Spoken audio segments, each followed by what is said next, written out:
That evening, a pretty interesting live stream was playing on a streaming channel. Like always, he was glued to his computer screen. He was quite lonely, completely burying himself inside a virtual world to escape. On top of everything, his life was lately a stressful mess of endless, unexpected problems. But even with his struggles, his younger relatives still admired him. With the world in the grip of a crisis and high unemployment, finding a job was tough. He desperately needed to make cash quickly to make ends meet for his family. Ever since their parents died, the burden fell on him. Although his grandmother was around, he refused to ask her for rent money. So the young man, currently unemployed, tried to make a living by starting to stream. Of course, nobody wanted to listen to a streamer whine about his life. Everyone has their own heavy problems, but that does not mean you should dump them on others. Out of nowhere, a viewer named Reman donated 5 million won. Siwoo jumped up in absolute shock. He figured it had to be a typo, it was just too good to be true. Maybe some wealthy YouTuber was using him as a prop for a reaction video, giving a poor guy with 0 subscribers a massive sum just to film his raw reaction. But he instantly realized returning it was completely impossible. The cash arrived just in time to buy clothes for his siblings and pay rent. Even so, anxiety gnawed at him as he tried to figure out who was behind this. Was it just some sick prank, or had he stepped into something way deeper? Reman wrote back saying she did not require him to return any of the money. Still, the unfortunate streamer offered to do any task to earn the donation. The young man was ready to publicly admit he would do whatever this stranger wanted. And suddenly the crazy question came, could he save Eid? Naturally, Siwoo understood he would have to play some kind of game to pay it off. He was ready to do whatever it took to work off that incredibly massive donation. As soon as the guy confirmed he would carry out this task, everything changed instantly. A bizarre figure appeared, sealing their contract. The entire room was flooded with bright light, and the space itself began to tremble. He stood there, completely unable to understand what was actually happening. The young man only heard a single chilling phrase. A voice echoed, "You agreed to save Eden," leaving him completely baffled. Suddenly, he felt a warm, sticky liquid dripping all over his hands. He had plunged them directly into fresh blood. Looking closely, a massive monster with its chest torn open lay right before him. The young man was actually holding the monster's heart in his hands, which was still beating. He tried to wipe his face, looking down at the freshly slain beast in shock. Could one single donation truly turn his life upside down? Now he fully realized how foolish he had been to agree to this. That massive donation had turned out to be a lethal trap, dragging Kim Si-woo right into the world of Eden. Now he was forced to fight for his life, holding a strange maze in his hands. Reman promised she would grant him her godlike power if he defeated every enemy. He felt the goddess chose the wrong guy. He had never been known for his strength or courage. He lacked agility, knowing practically nothing about martial arts, but Reman insisted anyway.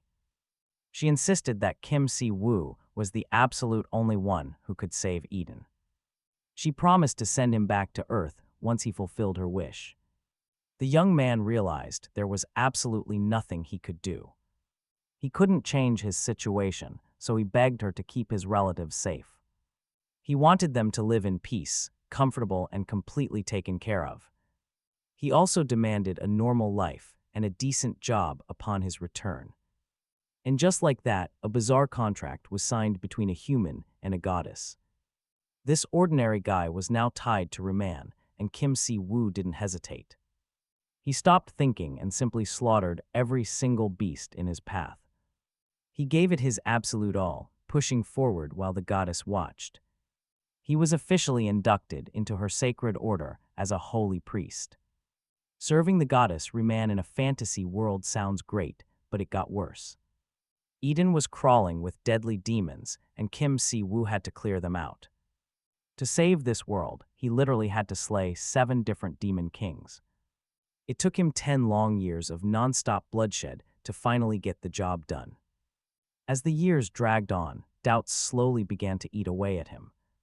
He missed his family desperately, wondering if a normal life was still possible. The goddess noticed how quiet and exhausted the savior of Eden had become. She constantly reassured him that everything would work out in the end. At long last, his mission was complete, and the contract was officially fulfilled. Kim Si-woo had done his part, ready to return home to Earth. The goddess could finally stroll through a beautiful, restored paradise of Eden. All thanks to the young man who single-handedly purged the land of demons. Kim Si-woo waved goodbye, jokingly telling her to recruit someone else next time. He warned her to be more honest and less shameless with her next helper. Riman expressed her deepest gratitude, genuinely apologizing for taking 10 years of his life. She felt terrible for keeping him away for so long. Our hero was absolutely thrilled, barely able to contain his excitement. He was finally going back to his beloved, peaceful blue planet. And brace yourselves, because the Seoul he lands in is far from peaceful. Horrific monsters, giant wyverns, and dragons are tearing the place apart. He just stands there with his jaw dropped, completely frozen in shock. He watches modern soldiers frantically firing heavy weapons at a swarm of flying reptiles. He had missed hearing his own language so much during his exile. Yet the only Korean he hears right now is soldiers screaming in pure terror. They are desperately begging for backup. Is this really the Earth he remembered? This definitely is not the peaceful homeland he spent 10 years dreaming about. For a second, he wonders if he is dreaming or somehow still stuck in Eden. Monsters and dragons simply did not belong on his peaceful Earth. He quickly thinks back to Riman, remembering how she always had his back. She had reassured him that he survived the horrific Queen of Nightmares. He killed that beast with his bare hands, a victory she fondly remembers. There was absolutely no doubt that Kim Si-woo was a legendary slayer. So why on earth is the goddess suddenly standing right next to him? Was their contract still active, or had he just lost his mind? The goddess Riman actually felt pretty insulted by his cold reaction. She was the only reason Kim Si-woo survived and returned to Earth. He could show some damn respect to his deity. But the young man firmly believed she was the one who trapped him. Without her, he would never have had to struggle just to survive. Yet she knew he would have died if she had left him. Riman raised her hand. Instantly an alert flashed. An otherworldly deity was directly interfering with the laws of Earth. Because of this, she couldn't make any massive physical changes. Time froze for just 5 minutes, a quick window for this meeting. She paused, then turned to him. She offered him a brand new contract, which he eyed with extreme caution. Years of serving her as a virtual slave made him highly suspicious. She promised things would be different. If he refused her deal, she wouldn't push the issue further. Ultimately, the signing of this treaty had to be his own choice. Accepting her terms meant reclaiming the incredible holy magic he used before. But this power came with some rather strict and annoying extra clauses. Crossing dimensions causes a massive drain on any person's total strength. Right now, Kim Si-woo was only a fraction as strong as before. Riman hesitated, feeling a bit guilty about making another heavy deal. The poor guy had already suffered through absolute hell back in Eden. Yet Kim Si-woo didn't care about the risk. He knew the truth. To survive in this brutal new world, he desperately needed holy magic. Without it, he was dead. Just like that, the contract was sealed. The supreme goddess Riman would now officially sponsor Kim Si-woo on Earth. Because it involved another dimension, the system had to verify the deal. Multiple administrative committees checked the Holy Pact, finding 0 illegal issues. With everything approved and time almost flowing again, she prepared to leave. A god cannot linger in this dimension without some kind of anchor. He clearly had a million questions, but their time had run out. His divine power relied entirely on human faith, no believers, no power. To keep his godlike status, he needed to start gathering loyal followers. He had to convince ordinary humans to worship the great goddess Ruman. This should be easy, considering he was once her highly esteemed pope. The freeze lifted, the quest was logged, and the deity dissolved. He had to establish a brand new holy order.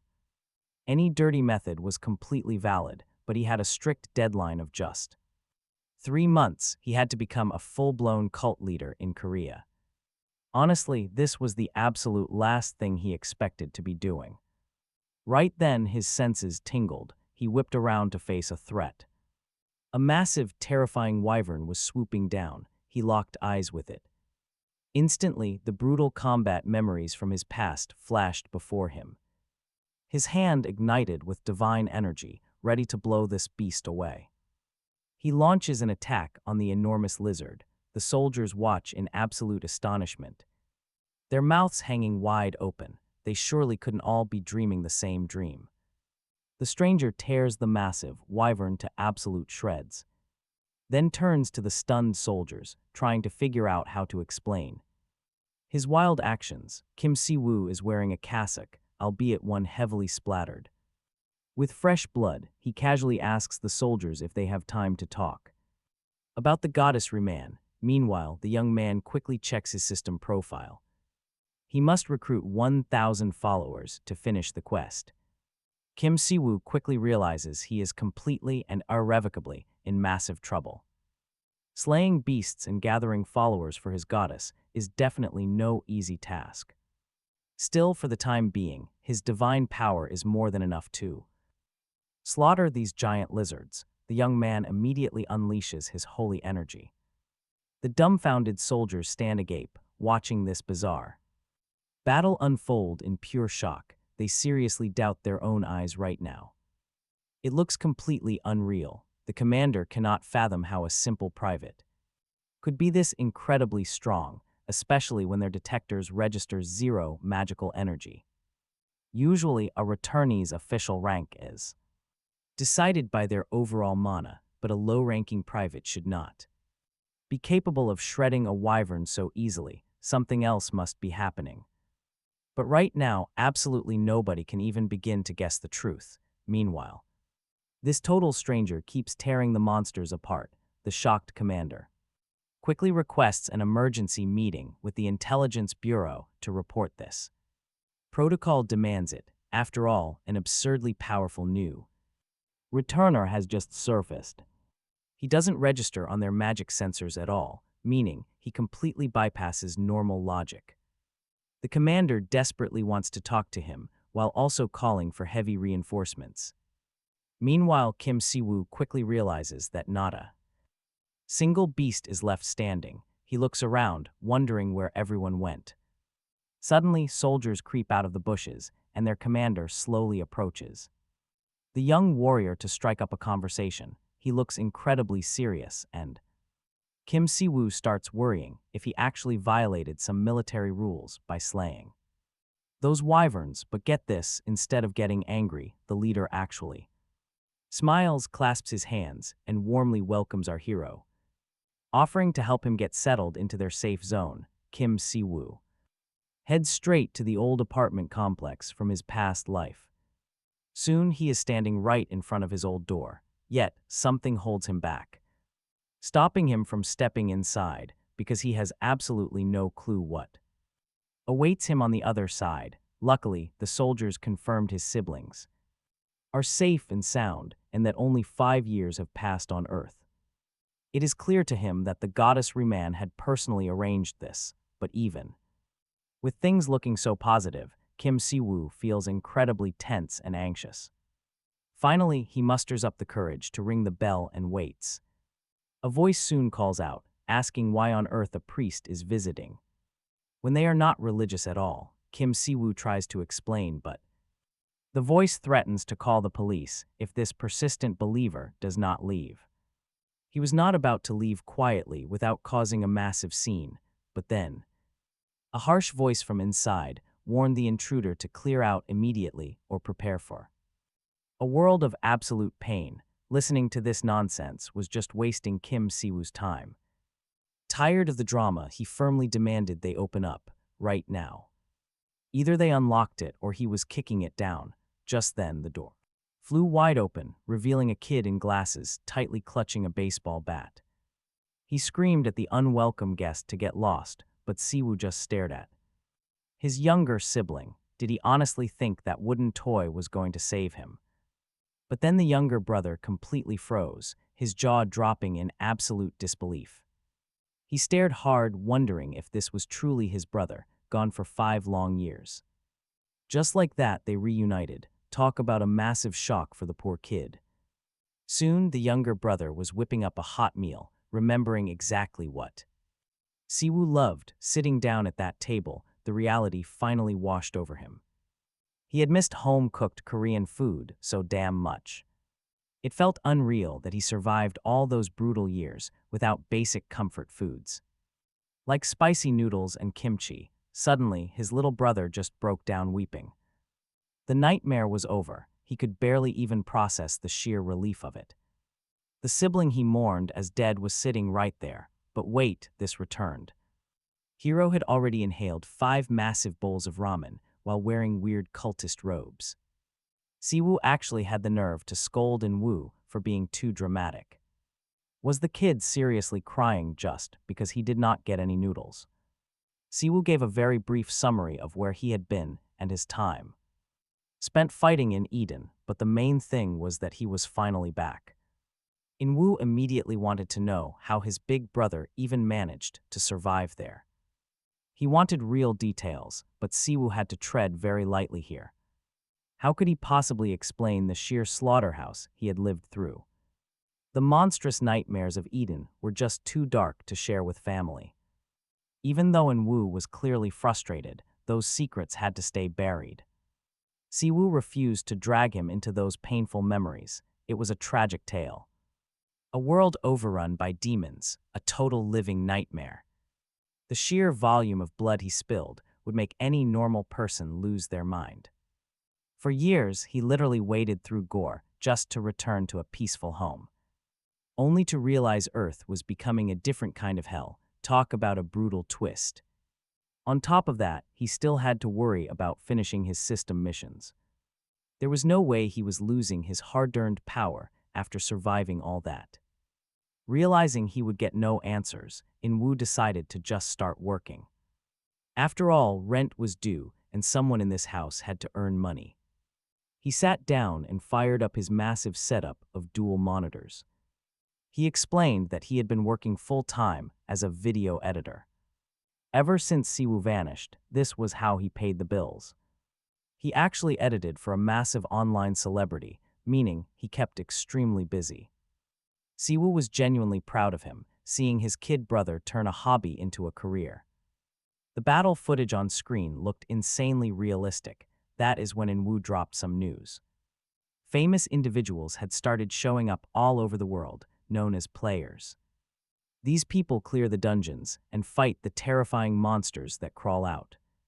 These players use system windows and skills Siwoo read plenty of novels about this before, so he could easily picture the setup. Every single day, the subscriber counts for these players keep climbing, giving editors way too much work to do. Suddenly, Siwoo shouts out that he has got it, startling his younger brother. Siwoo decides to become a YouTuber, fulfilling his goddess's divine command to gain subscribers. Just as these thoughts cross his mind, a system window pops up right before him, but it contains absolutely nothing useful because all options are locked. Inwoo guesses his brother wants to start a channel, but let's be real, it simply won't work right now, so there is no point in even trying. It turns out that filming players requires official government permission, but not everyone can secure it. Inwoo promises to help and explain the complicated details, since while his brother was away from Earth, Inwoo had already started making good money doing exactly this. Siwoo listens to the business proposal and tells his younger brother not to get too cocky because he actually has no idea. Siwoo explains that just a few hours Ago, he was taken to the family residence and thanked for his cooperation. During the nighttime investigation, the commander then asked what Siwoo was planning to do now. The young man looked the soldier straight in the eye and declared he wanted to expand his order. The commander assumed that South Korea was a free nation with religious freedom. He just hoped that Siwoo's new order would not clash with social norms. The young man immediately begins to explain that Reman is a merciful goddess, and he wants to show everyone here exactly how wonderful she is. After all, he is not just talking nonsense here. For years, Siwoo served as a high-ranking priest in Eden. The commander listens to his story, putting on a polite show of interest. The actual truth is that Siwoo has become a key figure for the Department of Ability Management. If he needs anything, he must coordinate with the department first. A second team will be placed under his command, and now the Ability Management Department has officially registered Korea's very first anomaly, a returnee named Siwoo. In-woo's mouth drops wide open in complete disbelief when he realizes his brother is an actual anomaly. Siwoo looks incredibly smug and confident, looking right at In-woo. Honestly, what a massive shock. In-woo cannot believe that this guy, who just inhaled multiple bowls of instant ramen, is a legendary survivor. Returned from the dead, he still does not get why Siwoo kept this secret from him from the start, but Siwoo simply did not want to get his brother's hopes up too early. Without followers, he will lose his powers completely. Finally, the long explanation wraps up, and it is pretty clear that Siwoo needs to gather devotees, which is why he is aiming for a major channel on YouTube. In-woo is absolutely certain this will not be easy, since his brother's weird clothes look incredibly bizarre and nobody on Earth knows anything about his goddess. A wild idea suddenly hits Siwoo. What if he could actually awaken regular citizens and turn them into players? Of course, every single nation would hunt Siwoo down for a cheat code like that, but such broken skills do not even exist. But if they did, it would be priceless. Siwoo explains that Reman is the goddess of ultimate mercy and charity. Every follower of her order gets boosted experience from her blessing. In-woo can barely believe his ears. Could he actually become a player? And all he has to do is put his faith in this goddess.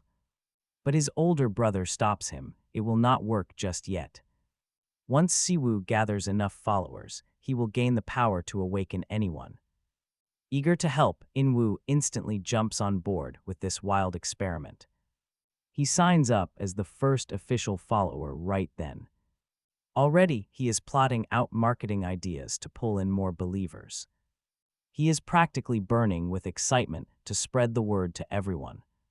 Siwoo is absolutely stunned by how fast his brother becomes a true believer. He has not even met the goddess yet. It is like he completely forgot he was a hardcore atheist yesterday. To spread his faith, Siwoo plans to host online church services on YouTube. They still need to figure out the actual details, of course. Since In-woo does video editing, he has some great ideas, but then the doorbell rings. In-woo smiles, glad his older brother is finally back to take charge. Now he can finally breathe a sigh of relief, though Siwoo has no idea why. That is when the silhouette of a young girl appears in the entryway. It is their younger sister, Seoul, who has grown up so much. Siwoo stands frozen in shock. The little kid he remembers is gone. She has matured into a beautiful young woman, but she clearly missed him terribly. She immediately bursts into heavy tears, having spent years believing her brother was dead. He quickly apologizes for vanishing and promises that everything is fine now. But Seoul is still emotional, crying and yelling through her tears. She simply cannot stop, ignoring everything else around her. Her intense crying drags on so long that Siwoo has to call his brother for help. He honestly has no clue how to stop this crying. By the next morning, things calm down enough for him to walk her to school. They plan a little cafe date after her classes, which makes her look incredibly happy. Waving goodbye, she mentions a perfect local spot that serves amazing tteokbokki.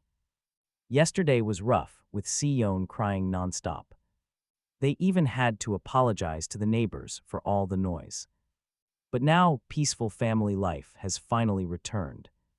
Later that morning, Siwoo heads straight to the management department. He details his plans to keep their YouTube channel active and growing.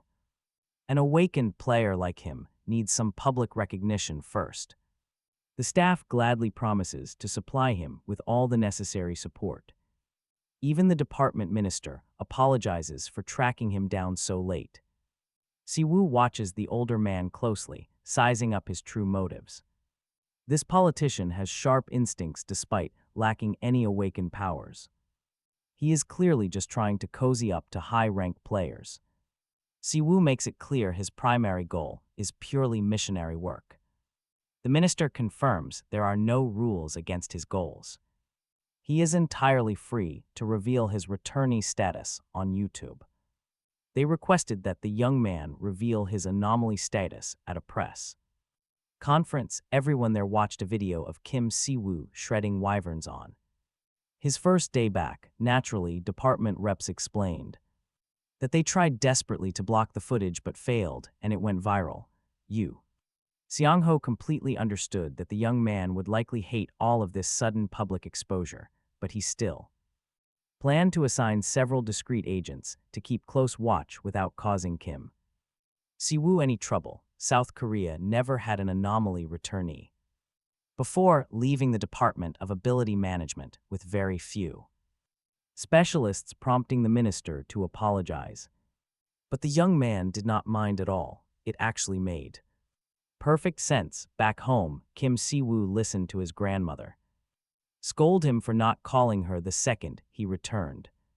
She praised her eldest grandson for returning alive. She would finish her vacation, leaving Kim Siwoo entirely responsible for looking after both his younger brother and his sister. Always knew he would return. In-woo confirmed that their grandmother had constantly seen her eldest grandson in her dreams. According to his younger brother, in her dreams, grandma saw Kim Siwoo walking an endless horizon, fighting winged beasts. Talk about some wild grandmotherly intuition right there. She genuinely believed her grandson would return. In-woo, on the other hand, was completely convinced that his older brother was dead and gone, making this reunion feel incredibly surreal. There again, especially after learning he was now an anomaly, still, the family remained incredibly close, especially during those extremely difficult years of their lives after their parents died in a car crash. They survived on grandmother's care. Naturally, the younger brother always hoped his older sibling would return, but eventually lost hope and took over the family responsibilities. In-woo explained they had actually held a funeral and planted a tree. They originally planned on a 5-year contract for the plot, but ended up signing for 10. His sister, Si-young, decorated the tree. Now they could try canceling the spot to get a refund. But In-woo was not really keen on doing that. Honestly, he was already busy planning how to launch Kim Siwoo's YouTube channel. In-woo pulled up a channel run by a top-tier gamer with millions of subscribers sharing beginner guides and dungeon strategies. Clearing dungeons, the video featured a highly attractive creator explaining that out of every monster in the dungeon, orcs were the most common type, and he was preparing to break down all of their absolute weakest spots. This player had some top-tier gear and a sharp appearance backed by a super smooth talking style. He was overall quite charming and apparently a genuinely nice guy who never did anything forbidden or against the rules. And paid well. Setting up a new channel from scratch usually takes about 2 weeks, but In-woo had already made a test clip discussing faith in the goddess Reman, the absolute easiest way to build hype for rookie channels like theirs was to gain the backing of some massive corporation. Conveniently, the local academy for new recruits was hosting an event that was perfect for their videos, bringing in tons of views. Honestly, they looked identical to the ones from last years. Minsu made beginner tutorials to reel in fresh subscribers. But Siwoo looked at his little brother and pointed out the truth. This online star looked like a total beginner. An amateur himself, but that was when Inwoo revealed his master plan. He wanted to feature an overpowered protagonist who secretly hides his true strength. A complete newbie who is secretly a monster. Inwoo showed him the script, claiming this exact angle would make their next video go viral. It was flawless. Of course, Inwoo had not told his boss everything yet. He wanted to ease into it by starting with a simple interview. He was positive that Min-soo would love the pitch and agree instantly. Siwoo watched his little brother, feeling a quiet sense of pride. The kid had really grown into a competent, passionate creator. Soon, the two brothers were driving out to a remote filming location far away. It was Mount Magam, but when they arrived, total silence. Suddenly, Siwoo felt it, a heavy wave of dark demonic energy. He immediately went on high alert, hiding his power to avoid suspicion. Meanwhile, clueless Inwoo figured their host was just running a bit late. He kept insisting that the famous actor was a genuinely sweet and kind soul. Then Siwoo dropped a terrifying bomb on him. Those cold words sent a shiver straight down his spine. Inwoo desperately tried to rationalize it. Surely his kind boss wouldn't lie. Siwoo knew his little brother was way too naive for this world. Blind trust like that was a one-way ticket to getting stabbed in the back. Honestly, Siwoo didn't understand why he was letting his anger flare up. He forced a slow breath to calm down. That's when Inwoo explained. Years ago, when their grandmother fell ill, Min-soo paid all the bills. He saved them from utter ruin. Siwoo had to admit it was noble. Maybe he was being paranoid. Maybe Min-soo really was a decent guy. It's hard to doubt someone who threw you a lifeline when you drowned. Siwoo wasn't even around to witness it, so maybe the guy is clean. But right now, Siwoo ordered his brother to call a cab and leave. It was too dangerous, but Siwoo was staying right here. The interview was a bust, but he wasn't going home empty-handed. He needed to investigate this zone himself, with or without a camera. He shrugged off his heavy cloak and let his divine energy surge. Steel-cold focus set in. Behind him, Inwoo's jaw hit the floor. Now watch, he's finally realizing his brother is built entirely different. But Siwoo remained dead serious, banning his brother from recording any footage. The threat level here was suicidal, and he wanted his brother safe.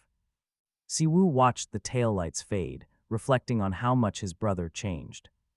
A brutal childhood had left deep scars that the boy still carried. Now alone, Siwoo turned his eyes toward the dark tree line. He slipped deep into the woods, crossing right into the abyss zone. This was where the anomaly was born, and from the outside it looked completely ordinary, but the heavy demonic energy told a different story. The abyss dungeon was close. It had to be inside this mountain.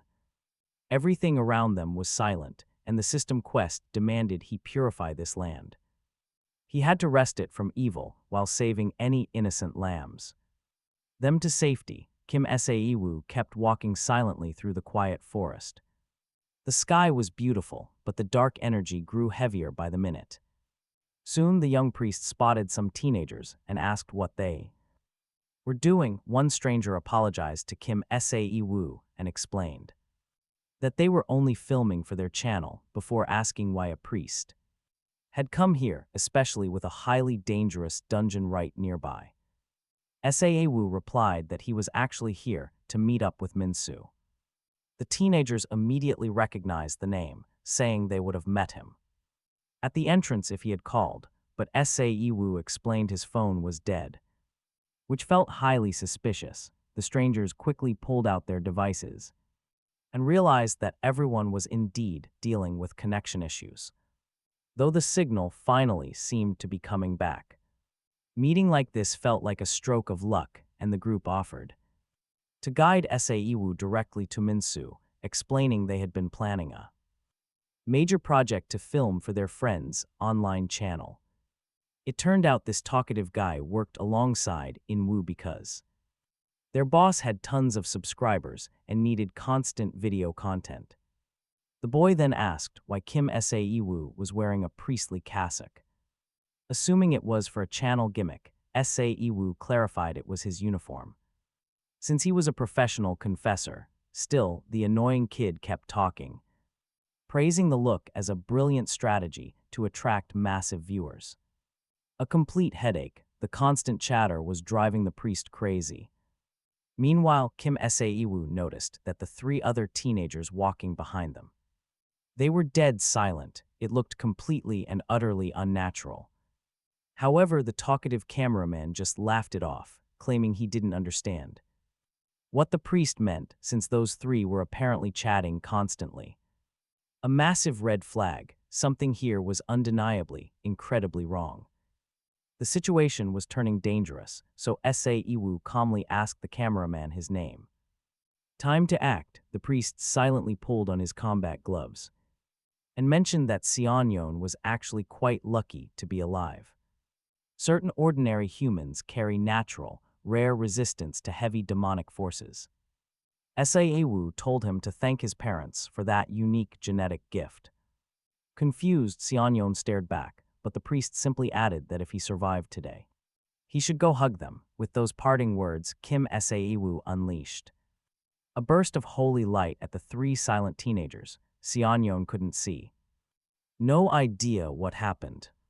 A massive shockwave. He felt raw holy energy exploding around him. Turning around, he gasped as the three boys began to violently dissolve. They were actual demons, turning into ash under the pure holy light.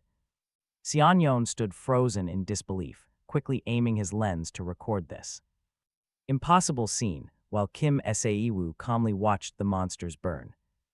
The others had to be further off. This spot was relatively safe, meaning the cameraman was better off waiting right here. Meanwhile, Seoul.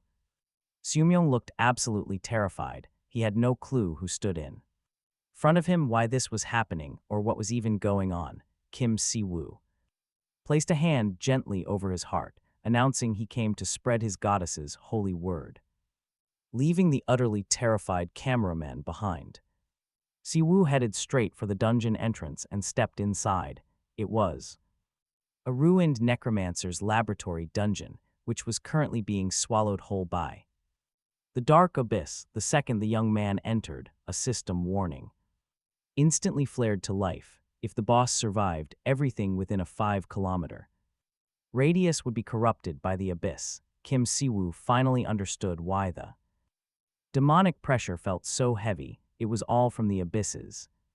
Pure corruption, plus he could feel faint traces of player magic deeper inside the dungeon. It looked like some players were still fighting to resist this terrifying energy. Advancing deeper into the dark, Si-woo spotted a motionless silhouette sitting in one of the silent halls. As he approached, even more figures materialized in the shadows. They seemed alive, yet something was clearly off. They were completely frozen in place, and creepily enough, had absolutely no faces. Now it made perfect sense what kind of monsters Kim Si-woo had slain. Out in the wild, they were mimics, devious creatures that paralyze their prey and steal their exact faces, but they only paralyze them because they cannot mimic dead bodies, meaning they must keep their targets alive, and since they are cheap low-level trash, they have no vocal cords to speak. They cannot even survive alone, which means the mimic boss has to be a doppelganger. That was the real threat he had to hunt down. Inside, right on cue, a system alert popped up in front of Kim Si-woo, confirming he had correctly identified the boss. These shape-shifting creeps are incredibly tricky to fight without warning, especially since they can look like your closest allies. Suddenly, a sharp scream echoed through the halls. Was it a survivor screaming in trouble, or just another monster? Either way, it did not matter. The young man rushed toward the sound, spotting a very light ahead, showcasing monsters and regular people gathered on a film set. Si-woo dashed forward, suddenly finding himself surrounded by cameras and huge lighting gear. Before he could even figure out the situation, an angry stranger lunged at him, screaming furiously at him for barging onto their set. Kim Si-woo, was completely baffled. Could these people really be actual survivors? And what on earth were they doing in an active abyss dungeon? There were far too many people for them to be monsters. Plus, they were genuinely furious about the ruined takes they had to redo. A crew member snapped, explaining they had booked this dungeon for their film shoot, meaning outsiders had absolutely no business here. Demanding to know who let this church kid inside, Siwoo quickly replied that he only came in because he heard screaming, apologizing for the unexpected interruption, and stating he had a scheduled appointment with Go-moon-soo. Kim Si-woo explained. They had a scheduled appointment to talk directly, face to face. The stranger finally put two and two together. This guy was the actual returnee. He was the very person he was supposed to meet all along. That explained the bizarre outfit. Kim Si-woo gave a quick nod to confirm. The man sighed, admitting they really should have started with that. But they couldn't communicate because their walkie-talkie was completely fried. The young guy then asked a crew member to guide them. They needed to take this religious figure straight to Go-moon-soo. A young girl stepped up to greet Kim Si-woo directly. She immediately dropped all formalities, offering to lead him to the boss. As they walked through the busy film crew, Kim Si-woo noticed something. Several people on set were completely faceless, which was incredibly eerie. Thankfully, this demonic curse hadn't claimed every single person here. They kept on working and discussing schedules, acting completely normal on the surface. Right now, a faceless girl was chatting away with her coworker. Kim Si-woo quickly realized a massive group illusion was taking place, conducted by a doppelganger feeding on the collective knowledge of the crew. It was actually speaking on behalf of the victims, acting like a puppeteer. This entire set was a twisted puppet theater for the empty vessels. These soulless crew members were utterly subservient to whatever the boss wanted. And the absolute worst part, they didn't even realize they had lost their minds. Maintaining an illusion, this massive meant the monster had pooled immense power. No wonder pure demonic energy was leaking heavily out of the dungeon. The young guide escorting Kim Si-woo told him there was no danger. He insisted that being inside this dungeon was perfectly safe. Supposedly, they had everything under control. Kim Si-woo wanted to know how. The guide casually explained that they had actually captured the dungeon boss. That sounded absolutely insane to hear. But the guy bragged about how tough their production crew actually was. They weren't just simple filmmakers, they were seasoned dungeon veterans. Normally, killing the boss would cause the entire dungeon to collapse instantly. So instead, they beat it half to death and locked it in chains. Talk about a crazy strategy. It makes filming weakened monsters way easier. Unbelievable, they beat the boss half to death but left him breathing. And they actually thought this was a brilliant idea, a masterpiece. Now it made sense. That is how those cool shoots happen. Capture, weaken, and film, but their luck had just run out. Because this particular boss was a doppelganger, soon they reached a massive doorway. The guide pointed inside, saying Go-moon-soo should be waiting right there. Kim Si-woo thanked him as they parted ways. Still, Kim Si-woo couldn't help but notice the severe lack of safety. He stepped inside, quietly observing the tense room with keen eyes. 3 people were sitting together, deep in a pretty serious conversation. The editor was eagerly pitching some creative changes, explaining a different way to cut the footage to the lead player.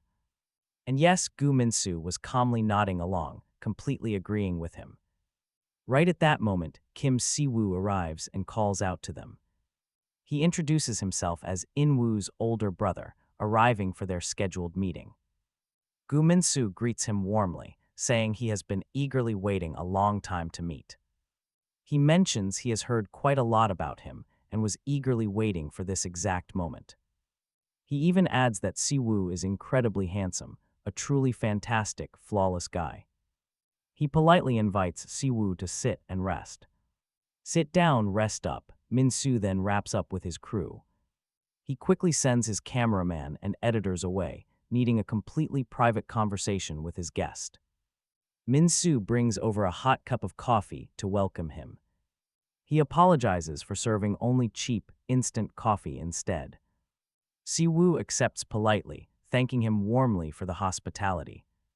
He explains that the film crew actually guided him directly to this hidden dungeon set. No issues came up along the way, especially with so many people around. Min-soo explains that realism is absolutely vital for his channel, so he invites helpers. These assistants are awakened players, though unfortunately far too weak to hunt solo. But hey, not every single player is built for combat, and this gig pays decently. Si-woo listens closely, intrigued by this unusual business venture. His younger brother In-woo wanted to do this too, now he finally gets why. Min-soo suddenly asks where In-woo is, since he was supposed to show up. Could the kid really be waiting outside the dungeon right now? Si-woo sighs his little brother fell quite ill. Sadly, he had to stay home today. Min-soo nods, agreeing the boy has always had poor health. He suggests sending over some fresh fruit, because editing video for hours can seriously ruin your health. Finding common ground is the best way to charm a total stranger. Min-soo is incredibly friendly, but is it real or just for show? Perhaps the guy is simply acting incredibly friendly just to boost his own public image. Suddenly, Min-soo gets a chilling sensation, like his guest has no face. He looks at Si-woo in absolute shock, but the incredibly creepy feeling quickly fades away. They laugh together, chatting about In-woo until the tense mood relaxes. Min-soo continues to study his companion, but then Si-woo asks permission to ask a question. He admits he is worried, since dungeons are incredibly dangerous. Min-soo smiles warmly, saying he completely understands those natural fears. After all, it is the young man's very first time stepping inside a dungeon. But soon he will see and understand how they manage things. Min-soo suddenly throws open the massive curtains to reveal a shocking secret hidden behind them. A terrifying doppelganger sits bound tightly in iron chains. Min-soo explains safety is always their absolute top priority here. They double-check every safety precaution repeatedly. Sure, some crew members left, but nobody was actually injured here. They had simply fallen sick beforehand, and this damp dungeon air only made things worse. Min-soo suggests Si-woo take a quick walk to explore the place. It is perfectly normal to look around on your first day. Si-woo agrees, deciding to take a quick walk around the basement to inspect the setup. He finishes his coffee and pardons himself to explore the facility. But before leaving, Kim Si-woo suggested a handshake to seal their new partnership. Min-soo returned the gesture, wishing him well. But the very second their palms met, things went completely sideways. A blinding divine radiance suddenly flared up between them. Min-soo panicked, desperately trying to pull away, but Si-woo held him fast. The grip was ironclad, and Min-soo started thrashing in sheer terror. It felt like his physical body was melting away. Si-woo just grinned, deceiving someone was only fun if there was a twist. A truly great show always needed an unexpected turn of events. Then it happened. Si-woo triggered his powerful passive skill, Holy Fire. The sacred flames began eating away at the hidden demonic essence. The creature writhed wildly as the burning light forced its true shape out. Si-woo clamped a hand onto its shoulder, keeping the pressure high. He casually asked the monster how it rated his acting performance. Originally, Min-soo had expected this dungeon to be a total breeze. But everything went wrong when he realized the dungeon boss was a terrifying doppelganger. First, his entire team got cornered, and then the beast ambushed him. It easily overpowered him, stealing his very face and identity. Right after that, the team captured the supposed dungeon boss. The trapped player tried screaming to his friends that he was Min-soo. But his desperate cries never reached them, they heard only monster growls. Talk about an absolute nightmare scenario, his body now looked like a hideous beast. The doppelganger had fully enslaved his comrades, turning them into puppets. The demon mockingly asked how it felt to be hated by his own friends. To have the people he trusted look at him with pure disgust and horror. The broken hunter simply could not understand. Why did this creature keep him alive just to torture his soul? He begged and pleaded for the monster to let his team go. They were innocent people, not even active players in this deadly system. Yet no matter how hard he wept inside that monstrous shell, nobody answered. He was completely alone, but now that blinding holy fire was incinerating the doppelganger. The cleansing light burned the demon, tearing its soul apart. The beast shrieked in agony as sacred flames swallowed it whole. The beast shrieked, but there was no escape. Gu Minsu, still trapped deep inside the dying monster, braced for pain. Instead, he felt a comforting, gentle warmth spreading from the stranger. It felt like a peaceful dream, and then the stranger suddenly spoke. He greeted him, calling Gu Minsu by his actual human name. Minsu froze. Was it possible someone actually saw him inside this nightmare? He still looked like a terrifying beast to them. Kim Si-woo casually explained that his sharp eyes could see the truth.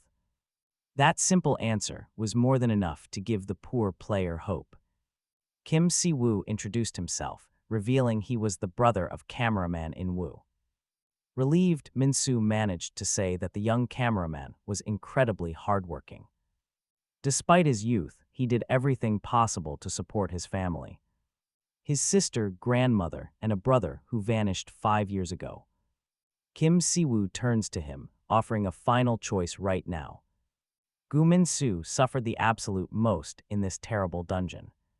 He gets 2 options to choose from. Gu Minsu nods, fully understanding. The moment that monster took his shape, he wanted to die. It was just too much, and now he begs to be killed. Dying as a human is far better than serving as a dungeon boss.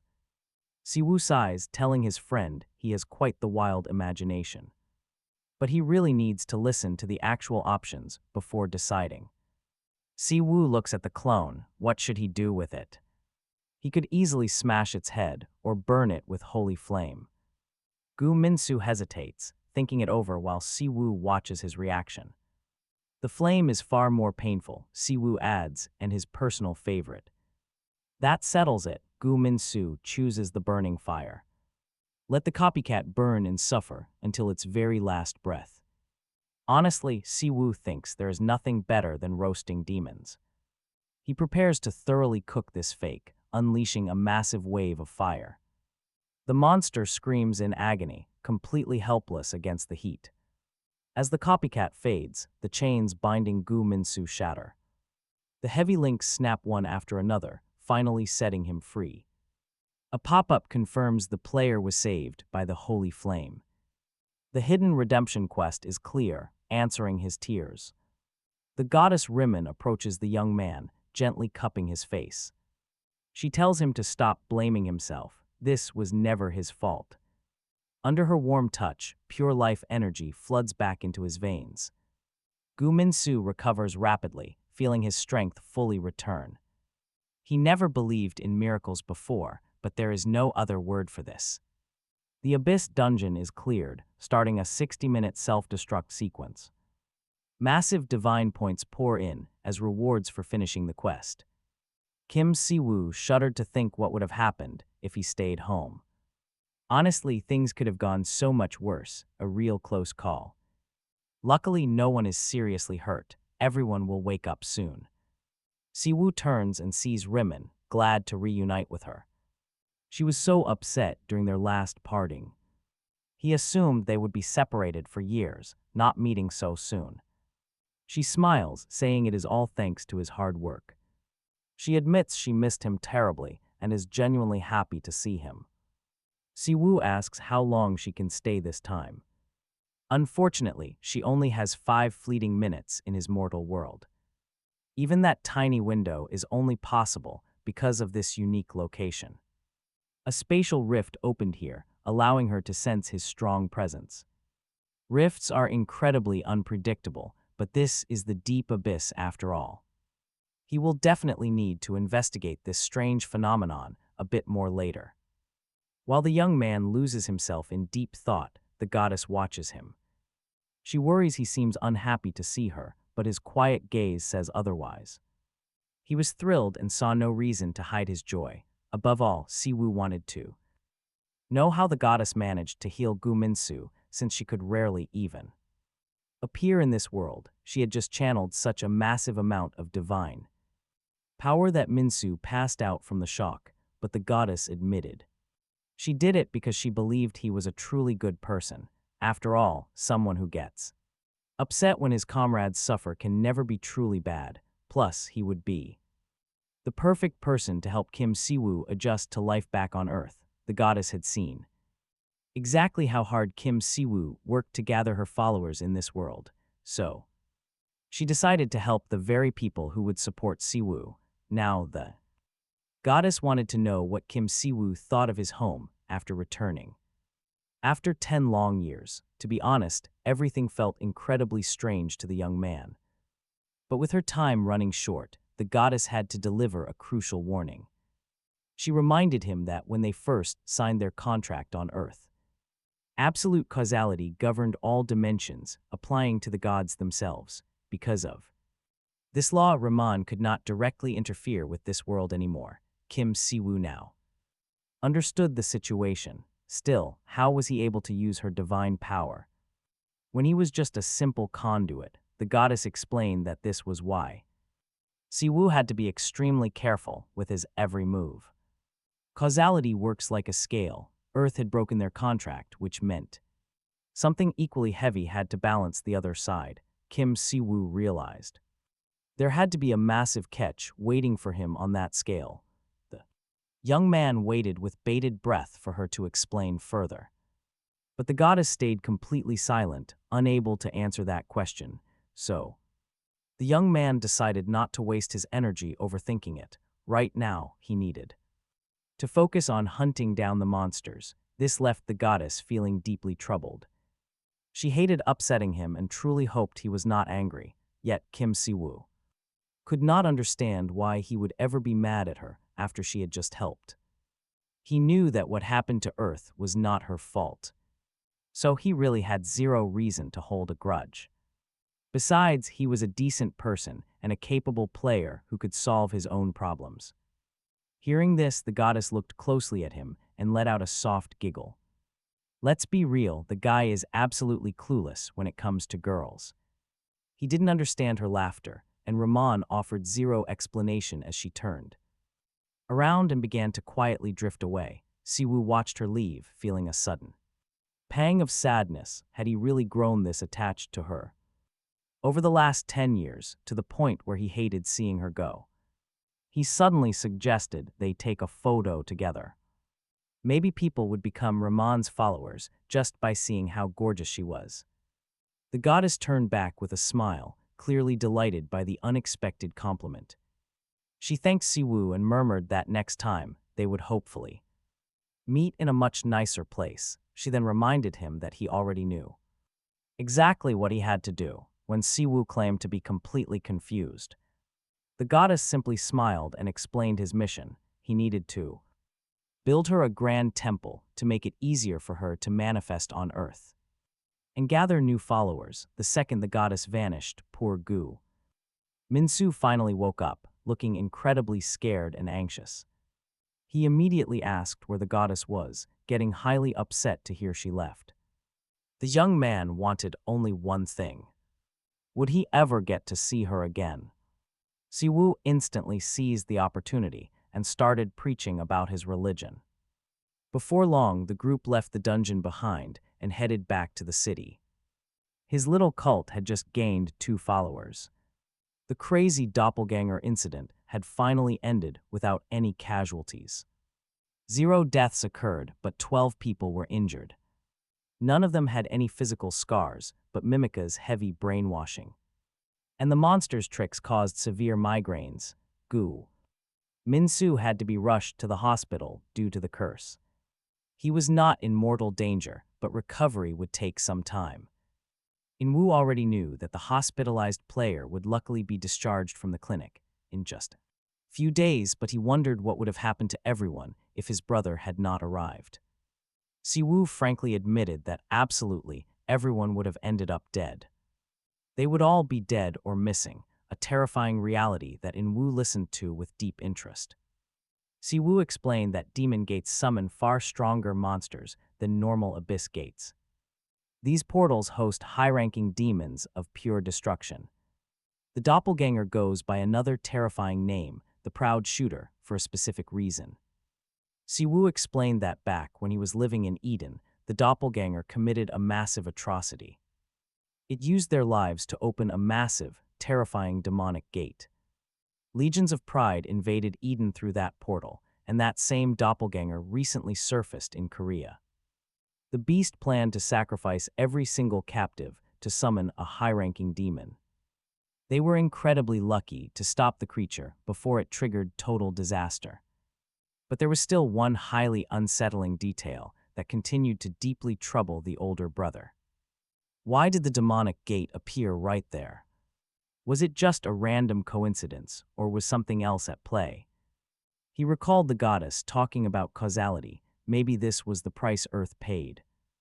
Perhaps monsters are just Earth paying its dues. If fate was truly moving, he needed to gather a massive army of believers. To do that, he had to perform something absolutely spectacular to hook them. He needed to win over future followers. Inwoo looked at his older brother, asking how he converted Minsu so fast. Apparently, it was all about his new religion. After all, Minsu was once a hardcore atheist who now preached to everyone. He was even begging his own father and close friends to join, which made Inwoo wonder. Did his brother brainwash the poor guy or use some sneaky trick? A follower with millions of loyal MeTube subscribers is definitely a massive, highly useful cheat code. But Siwoo immediately got defensive, protesting his brother's wild theories. Did his younger brother seriously think of him as some kind of cheap charlatan or scoundrel? Even for a master manipulator, converting someone that fast would be impossible. Besides, nothing would have worked without the goddess Ramon making a stunning, personal appearance to Minsu. Siwoo brushed off the accusations, ignoring his brother completely, and added that though his goddess is merciful, his younger brother would not. Getting constantly scolded by his older brother for inappropriate thoughts, though. One can definitely understand Minsu, since anyone seeing the goddess for the very first time experiences a similar shock. She is breathtakingly beautiful, enough to cause fainting. At a single glance, and the goddess Rem radiates a pure, divine power that proves her majesty without words. Rem had personally healed Minsu. Naturally, anyone would instantly become a believer after seeing such an incredible miracle. Siwoo had to admit she was stunning, but he still had major doubts. After all, she had literally kidnapped him years ago, so how was she kind? Yet his younger brother remained absolutely convinced that the goddess had actually been watching over Siwoo the entire time. Now, everyone was desperate to speak with Rem. Just then, a new notification arrived, revealing that Minsu had uploaded a brand new video. He opened it immediately. The video was titled, "I Am Sorry," and Minsu welcomed his audience, explaining that he wanted to share a recent incident that had happened to him. Above all else, he wanted to express his deepest thanks to his savior and the crew who almost lost their lives. Before production even started, the siblings watched the famous star's video in complete shock as they headed toward the local hospital, planning to pay a visit to the injured player. Walking into the recovery room, they found a cheerful Minsu, who immediately asked how the siblings were holding up. Looking incredibly relaxed and high-spirited, Siwoo really appreciated how the young man put others first, despite not being fully healed. On top of that, let's be honest, the guy looked pretty good, even in hospital pajamas, but his train of thought was shattered. When the patient began thanking His Holiness, Siwoo was completely baffled by where he had learned such formal phrasing, only to find out that he had just researched it online. Siwoo told him to just use his name. Or if that felt too informal, he could go with Mr. Siwoo, but Min-soo looked overwhelmingly thankful and asked if he could literally call his savior dad instead. When the group finally sat down, Min-soo eagerly asked why the famous star Matuba had posted his own video expressing gratitude. Min-soo noted that the upload already had over 1 million views, focusing entirely on his direct meeting with the goddess Rem. The athlete expressed deep gratitude without naming his savior, but he did share that the goddess his savior serves had personally healed his body. Siwoo felt the upload was quite touching, though he hoped for a bit more drama when introducing the world to the Order of Reman. Checking the feedback, he noticed a massive wave of hostile comments from angry viewers.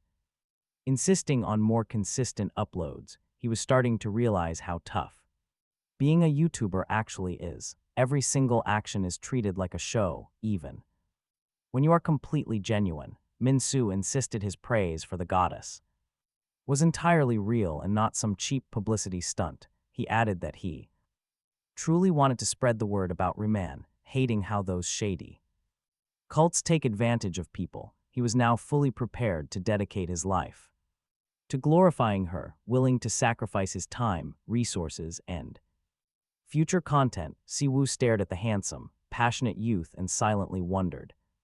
He wondered if the guy had always been weird or if the goddess changed him. Either way, a sudden system notification popped up. He had a third believer. This new believer, Gyumin-soo, proved his absolute faith, triggering a massive reward. The Special Inquisitor profession was finally unlocked, but a major problem remained. He simply lacked the divine points needed to actually purchase the new class. This annoyed Siwoo, but Min-soo suddenly jumped up to offer some help. The energetic blogger told the Holy Father not to worry, boasting about his own massive experience. As an experienced Metuber, he knew exactly how to turn their team into a viral sensation. He insisted that once people witnessed real miracles, all their doubts would instantly vanish. Plus, he already had some incredible footage featuring a mysterious guy named Seoul.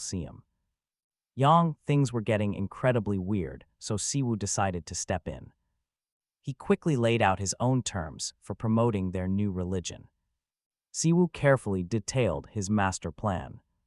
His eager follower listened, feeling deeply inspired by the vision. The man silently hoped the goddess wouldn't mind him getting such a high rank so quickly. Soon, a bizarre initiation ceremony began once all the followers finally gathered together. He announced they were acting on the direct will of their goddess. With her blessing, he formally ordained his loyal followers as holy warriors. They swore to devote their very souls to fulfilling her divine, grand design. From now on, they would do absolutely everything to protect and save humanity. Defenders of mankind. The next day, however, was spent having pure fun. They rode carousels and wild attractions all day. His little sister had a blast. She especially loved the boat ride, saying it reminded her of their childhood days. Siwoo was quite surprised she remembered, since she was just a tiny toddler then. But the peaceful family moment shattered when his phone suddenly rang in his pocket. Right on their day off, luckily, Si-young was extremely understanding. She immediately insisted her brother take the call, despite their special day together. The caller was Kim Dong-shik, the high-ranking head of the talent management department. He had some incredibly urgent news, so they quickly agreed to meet up. After dropping his sister safely at home, Kim Siwoo rushed straight to the headquarters. Arriving at the department, Siwoo sincerely thanked the officials. Their kind coordination was the only reason he got to see his sister. Kim Dong-shik smiled, expressing the entire department's deep gratitude. They were immensely grateful for his heroic efforts down in the Abyss dungeon. The military had been on high alert, though Siwoo wished they had warned him. But as it turned out, time was a luxury neither side could afford. He wanted to get straight to business. A strange video had just surfaced. It was uploaded to MeTube, showcasing a bizarre initiation ritual for a new cult. The shocking footage clearly showed followers battling vicious monsters in real time. Dongshik intensely questioned Siwoo, wanting his honest thoughts on the video. Both men quickly realized this video pointed to a dangerous, uncharted path. Their minds met instantly on this, making them feel like true allies now. Still, Siwoo could not grasp why they were showing him this footage. Did the director honestly expect him to shut down these crazy projects? Or stop working on these wild plans entirely? Dongshik immediately denies this, saying their government would never restrict basic religious freedoms. But when it comes to the Order of the White Radiance, things get incredibly complicated. See, this mysterious order is actually the exact group shown in that shocking video. They are the group shown in that video. They trigger every single incident the Department of Ability Management has to deal with.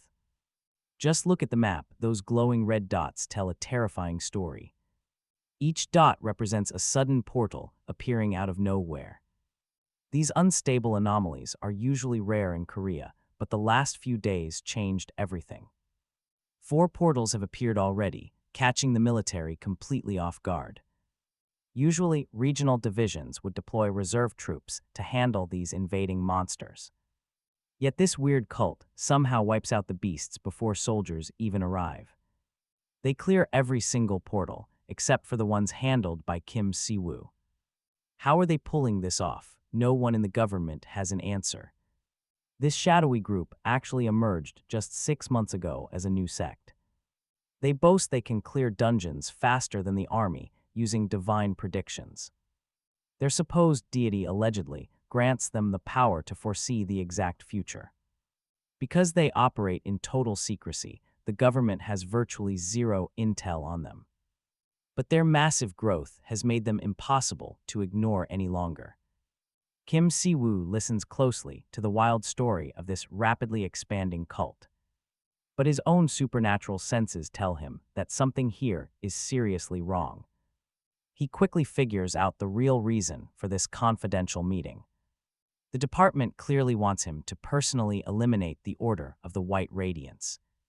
But Dongshik shakes his head, explaining they only want to work together. This cult has deep roots in both local politics and the massive economy. That makes it incredibly difficult for official government departments to investigate them.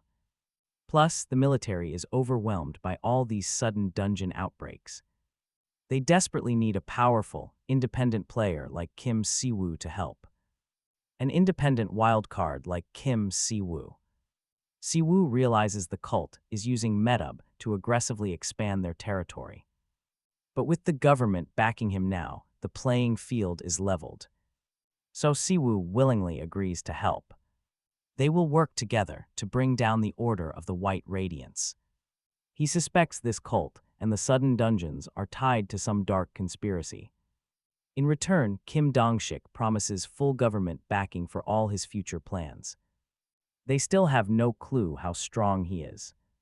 But his mere presence is enough to give them hope for survival.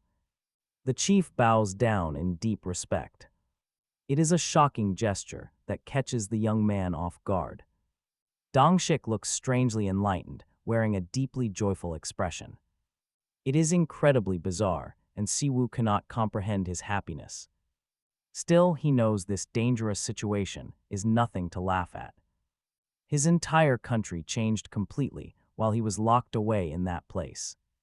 He knows one thing is absolutely certain. This is definitely not some standard skill used by a stealth player.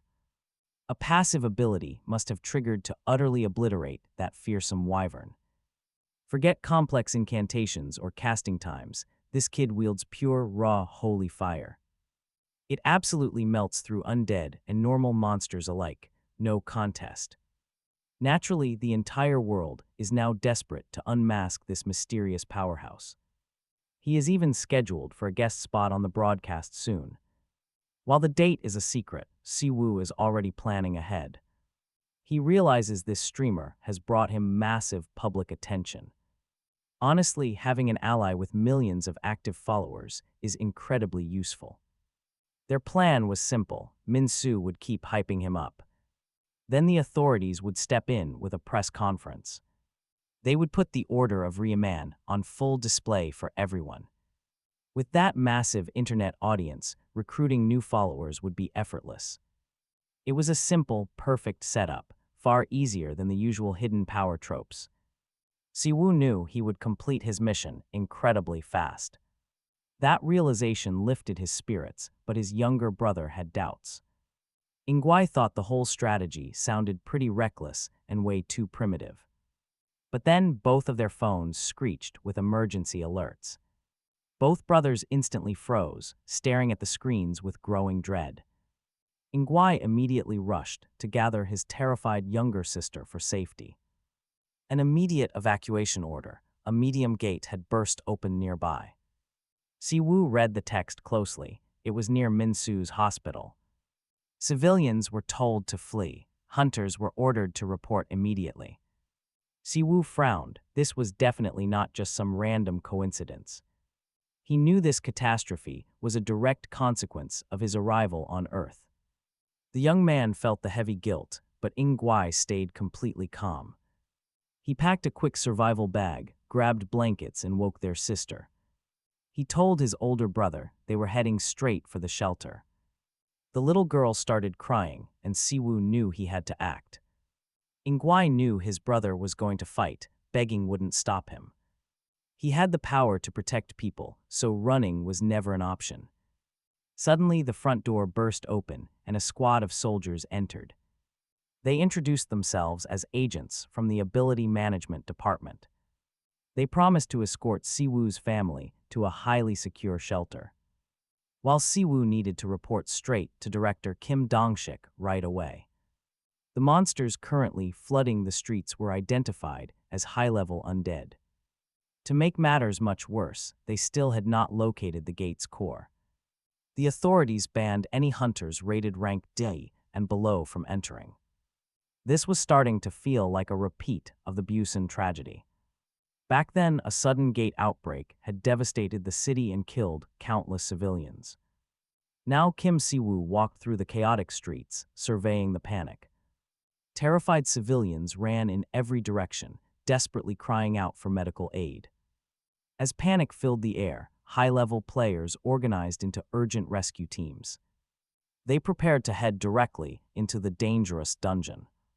Suddenly, a warning pinged on his screen. Sinister energy was pooling nearby. The oppressive aura was deeply unsettling as Siwoo approached the gate.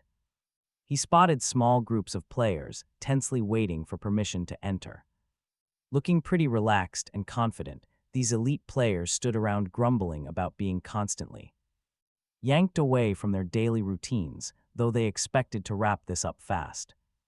Most wanted a quick clear, hoping this trip was actually worth their precious time. Watching them, Siwoo noticed the gate was quiet. Absolutely zero panic or frantic screaming compared to the chaotic civilians. These guys clearly belonged to a massive guild, and Dongshik quickly stepped in to explain everything. Apparently, standard protocol dictates that they wait for zone division. No player enters the dungeon until territories are locked in. That goes double for sudden gate spawns here. To normal folks, this is a living nightmare, but to players, it is pure cash. Right on cue, the greedy guild representatives are already haggling over dividing all these dungeon territories. Looking at them, Kim Siwoo felt nothing but absolute disgust. The world had turned into a cold place, and he refused to tolerate it. He sternly reminded his companion of their deal, complete backup in exchange for maintaining perfect order. Kim Siwoo promised he would clear these gates completely alone. The others just needed to focus on saving lives while he handled the fight. Taking absolute control of the battlefield, Siwoo slowly began to unleash his hidden strength. Ignoring Kim Dongshik's protests, he unleashed power. Standing there like a glorious holy priest, the young man was completely enveloped in bright light. Confused players stared, unable to register the strange energy washing over them. But that holy pressure only intensified. Seriously, you do not want to cross him. The brilliance illuminated the surroundings, transforming the dark street entirely. Overhead, the sky began shimmering like the northern lights. Activating his illumination skill, Kim Siwoo began restoring the corrupted soil. The holy wave instantly cleansed everything in its immediate path. Within this radiant zone, demons weakened and lesser undead dissolved into ash. A system alert flashed. Higher entities of causality were watching him. Ignoring the prompt, the young priest knelt down on the glowing earth. Bowing his head, he prayed for Goddess Remand to rain down divine punishment. He begged her to destroy the monsters, disrupting the peace of this city. In return, he pledged his life and body to eliminate anyone opposing her. Suddenly, savage roars and deafening screeches echoed as a massive horde of monsters erupted. Ghouls flooded the corridors, where Min-soo stood ready with his sword drawn. He was still wearing pajamas, having had zero time to change after his last fight. Exhausted from his doppelganger fight, Min-soo needed the boss located. Unfortunately, nobody had any idea where the creature was actually hiding. A few scouts had gone looking for it, but they never returned. Min-soo knew they could not just sit here waiting, they had to act. They had to hunt down the boss themselves, as things grew desperate. If that gate keeps expanding, they will not stand a single chance at surviving.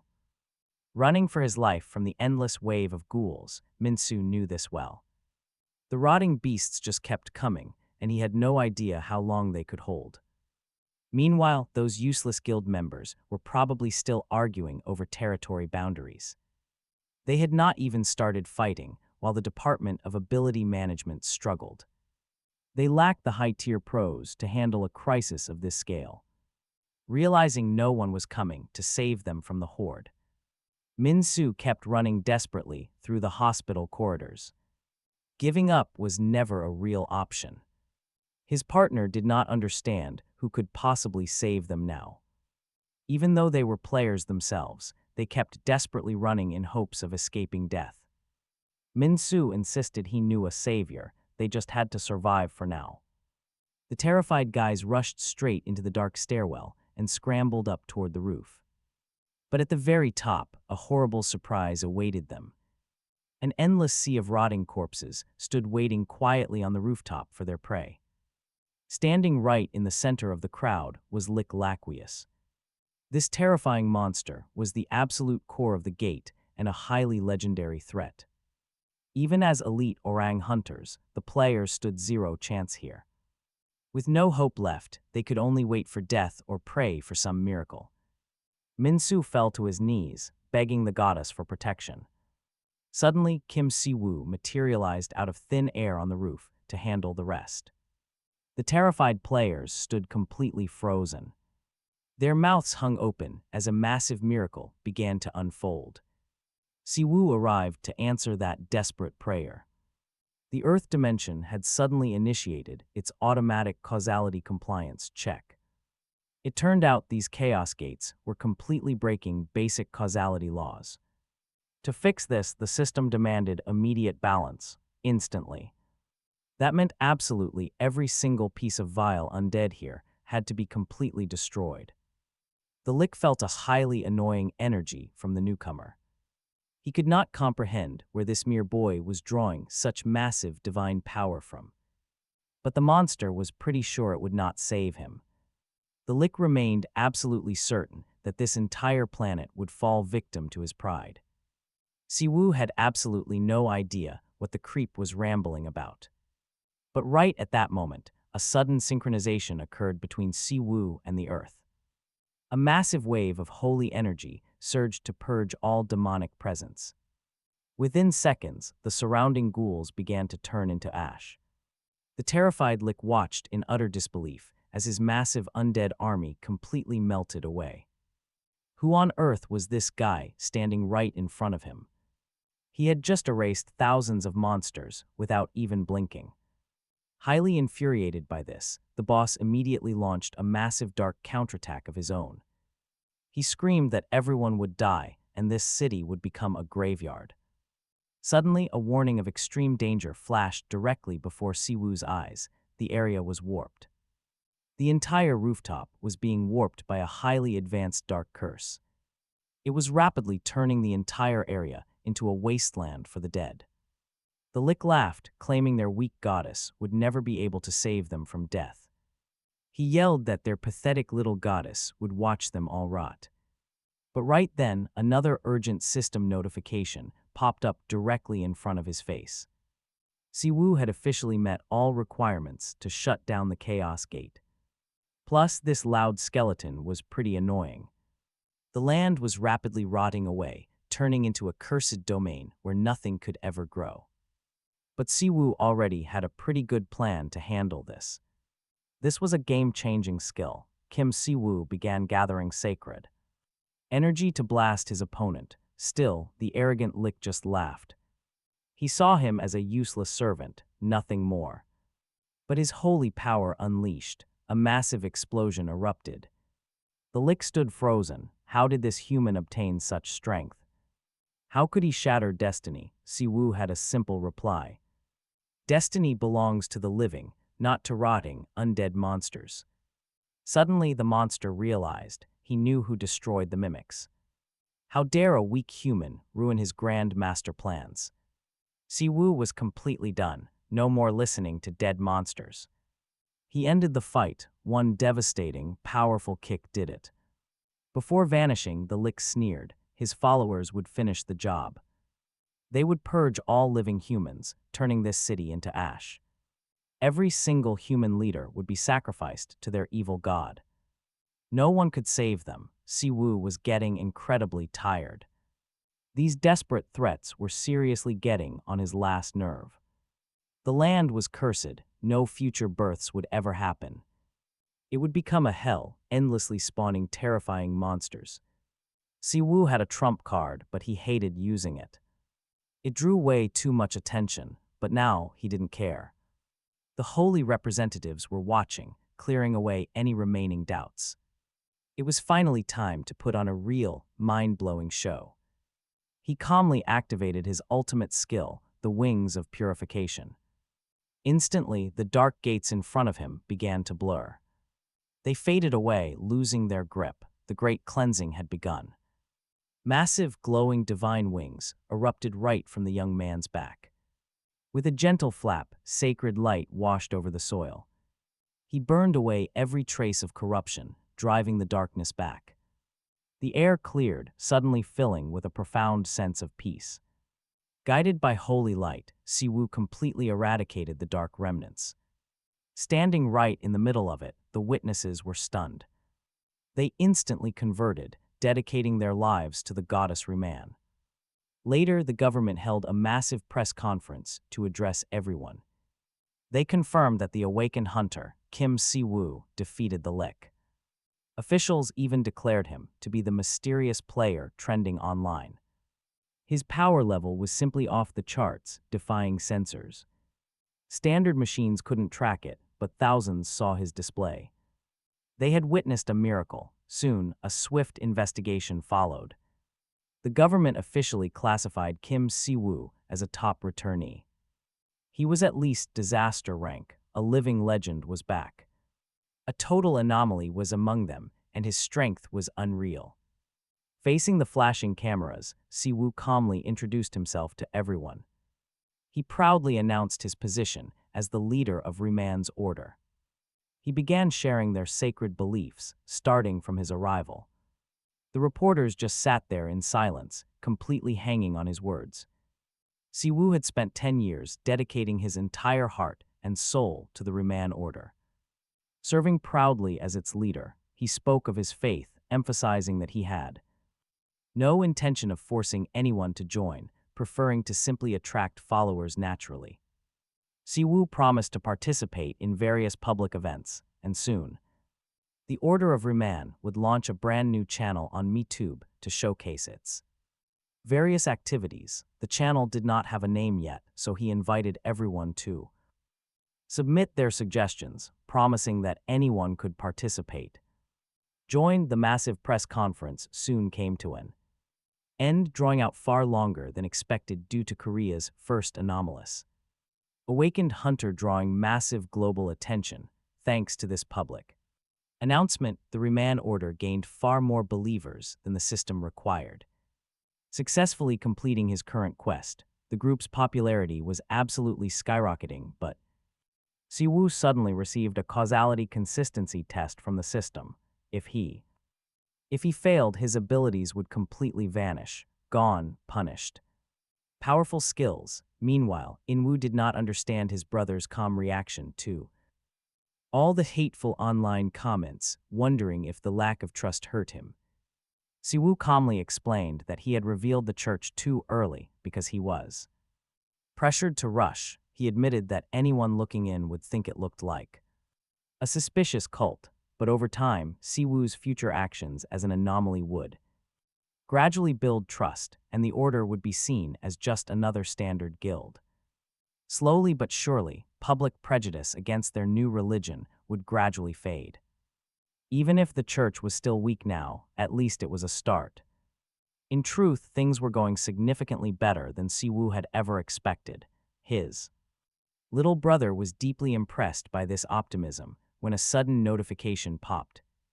And look at that, new items just hit the store. Siwoo checked and found that a rare missionary class was finally available. This was far more crucial than the Inquisitor option that appeared in the last shop update.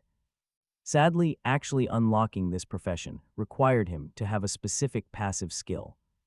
Specifically, doctrine comprehension raised to level 10. This frustrating roadblock left Siwoo totally ruined his mood. Conversation ended immediately. He had to figure out a way around this mess. After all, doctrine is the absolute foundation of any faith, and his field missionaries would play the most vital role in expanding their growing community.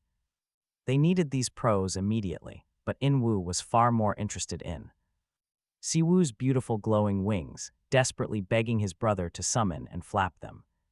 Suddenly, a system window flashed due to the surging believer count. The goddess's divine powers had expanded, and her sheer joy was granting an ultimate oracle. Goddess Reman did not manifest physically, but her elegant voice echoed clearly, demanding to speak directly with Siwoo. This was completely unexpected.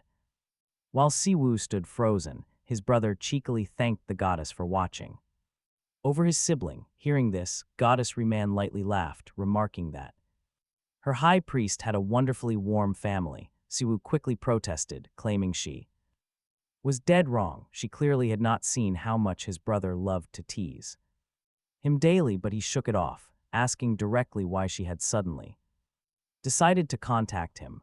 Reman explained that because of his incredible devotion, the goddess reached out to Siwoo. He did great, and now she could finally help. She would manage his orders back on Earth, just as she promised before. Back when he first arrived in Eden, she swore to protect him always. Now that he was back on Earth, she found a way to keep her word. Kim Siwoo thanked her, eagerly waiting to hear what she had set up. Reman had pulled some strings, bypassing the laws of causality and dimension. She passed the universal exam, meaning a system notification was coming his way. A new option unlocked. Siwoo could actually summon an ally from Eden. The transfer process would look identical to when she first pulled him into Eden. Reman assured him this was no kidnapping. She only chose willing volunteers. In fact, she had already handpicked the exact candidate for this mission.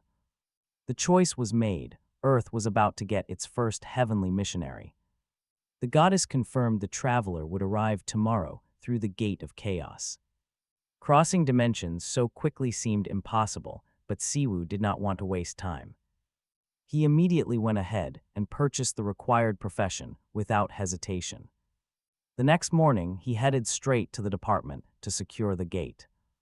But here is the catch: his targeted gate was already locked down. The staff could not do a single thing to change the registry. The management office simply could not cross paths with powerful hunter guilds. Meddling in guild business would cause a total political nightmare. Siwoo had hoped for a smooth transition, but things got complicated. If the guild was small, he might have bought them out easily. But the exact dimensional gate the missionary needed was claimed by a giant. A major power known as the Goblin Guild held total control over it. Backed by the massive Yusung Group, they had absolutely no reason to yield.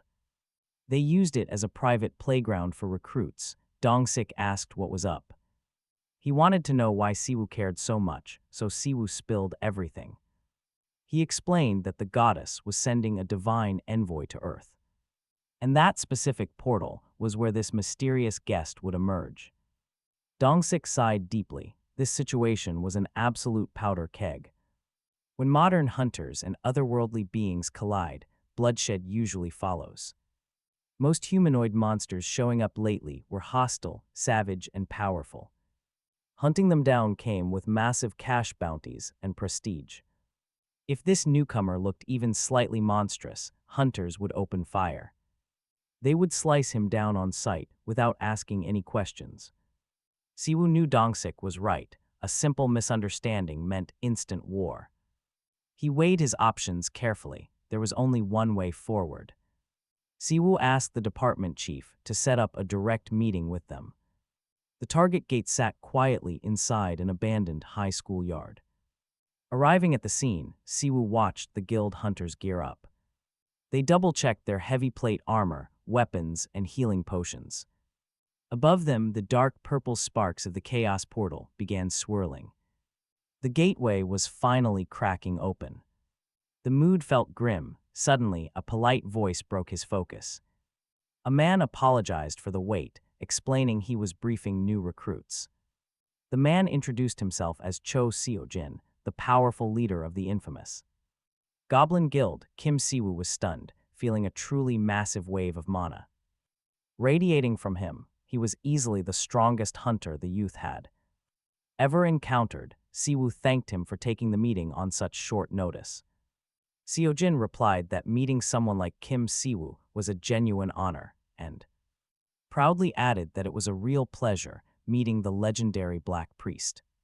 Siwoo kept a polite smile, though he felt the massive mana pressure weighing down heavy on him, and it was growing stronger. Siwoo wondered if he truly deserved such an intense greeting. Still, the guild master's heavy aura could not shake him at all. Seo-jin then admitted he was deeply intrigued by the Order of Riemann and asked if they were accepting new followers, claiming he had always wanted to find a proper faith. Siwoo shook his hand, saying they gladly welcomed new believers into the fold, especially the highly renowned leader of the Goblin Guild. But Seo-jin got right down to business, noting he knew the mysterious Black Papa was interested in these dungeon gates and wanted to offer his full assistance to Kim Siwoo. Honestly, it was a minor thing, since the gate was only C rank. But clearly, this dungeon had something special, since Kim Siwoo was personally showing up here today. Cho admitted he had actually been quite annoyed upon hearing the news. After all, his guild ranks 3rd overall and did Black Papa really think they would just surrender the gate on a simple request? Kim Siwoo must think he was somehow far above everyone, freely doing whatever he pleased just because he was labeled an anomalous awakened hunter. Kim Dong-sik had warned that this master was incredibly hot-tempered, requiring absolute caution around his unpredictable mood swings. But then Dong-sik offered to share a crucial little secret on how to easily handle Cho. He had kept this quiet for years, but he maintained excellent relations with the master for quite a long time. Siwoo realized this was incredibly valuable insider knowledge from a high-ranking official and quickly folded his hands in a display of profound respect and humility. Siwoo then asked for permission to watch the Goblin Guild's elite force in action so he could learn from them, warmly praising their widely renowned and legendary skills. Cho Seo-jin was absolutely delighted by the praise. He never expected this humble attitude from a priest, and soon they were walking toward the gate as sinister mana began to saturate the air. The guild master was highly pleased, offering his guest refreshing drink while casually proposing a friendly duel right on the spot. Siwoo was secretly amused. This eccentric leader only treated aggressive people well, proving that entirely spot on. It was brilliant advice from the high-ranking department head. Kim Siwoo calmly enjoyed his drink, completely unbothered by whatever might happen next. His sole focus was clearing this dungeon. there was no point in overthinking his plans. Since things rarely go as expected anyway, the youth quietly observed the combatants, gearing up to face the beasts, wondering if they were actually prepared for a high-level gate. Would he finally witness how Earth's hunters truly fight in situations like this? After all, these warriors were the ultimate pride of the guild master. And even the fresh recruits who newly arrived looked formidable. They did incredibly well today. Choi Seo-jin looked at the team with pride and spoke. Seasoned veterans easily stood out from the rookies. The raw skills would develop, but Seo-woo noticed something off. Did this group truly have zero healers? It turned out that healers were extremely rare and hard to find. These high-tier hunters demanded astronomical fees, and even shady, unlicensed healers cost a complete fortune. Kim Seo-woo realized that Earth was facing a severe healer shortage. This represented a perfect, gold-plated opportunity for the Order of Ryaman to step in and dominate.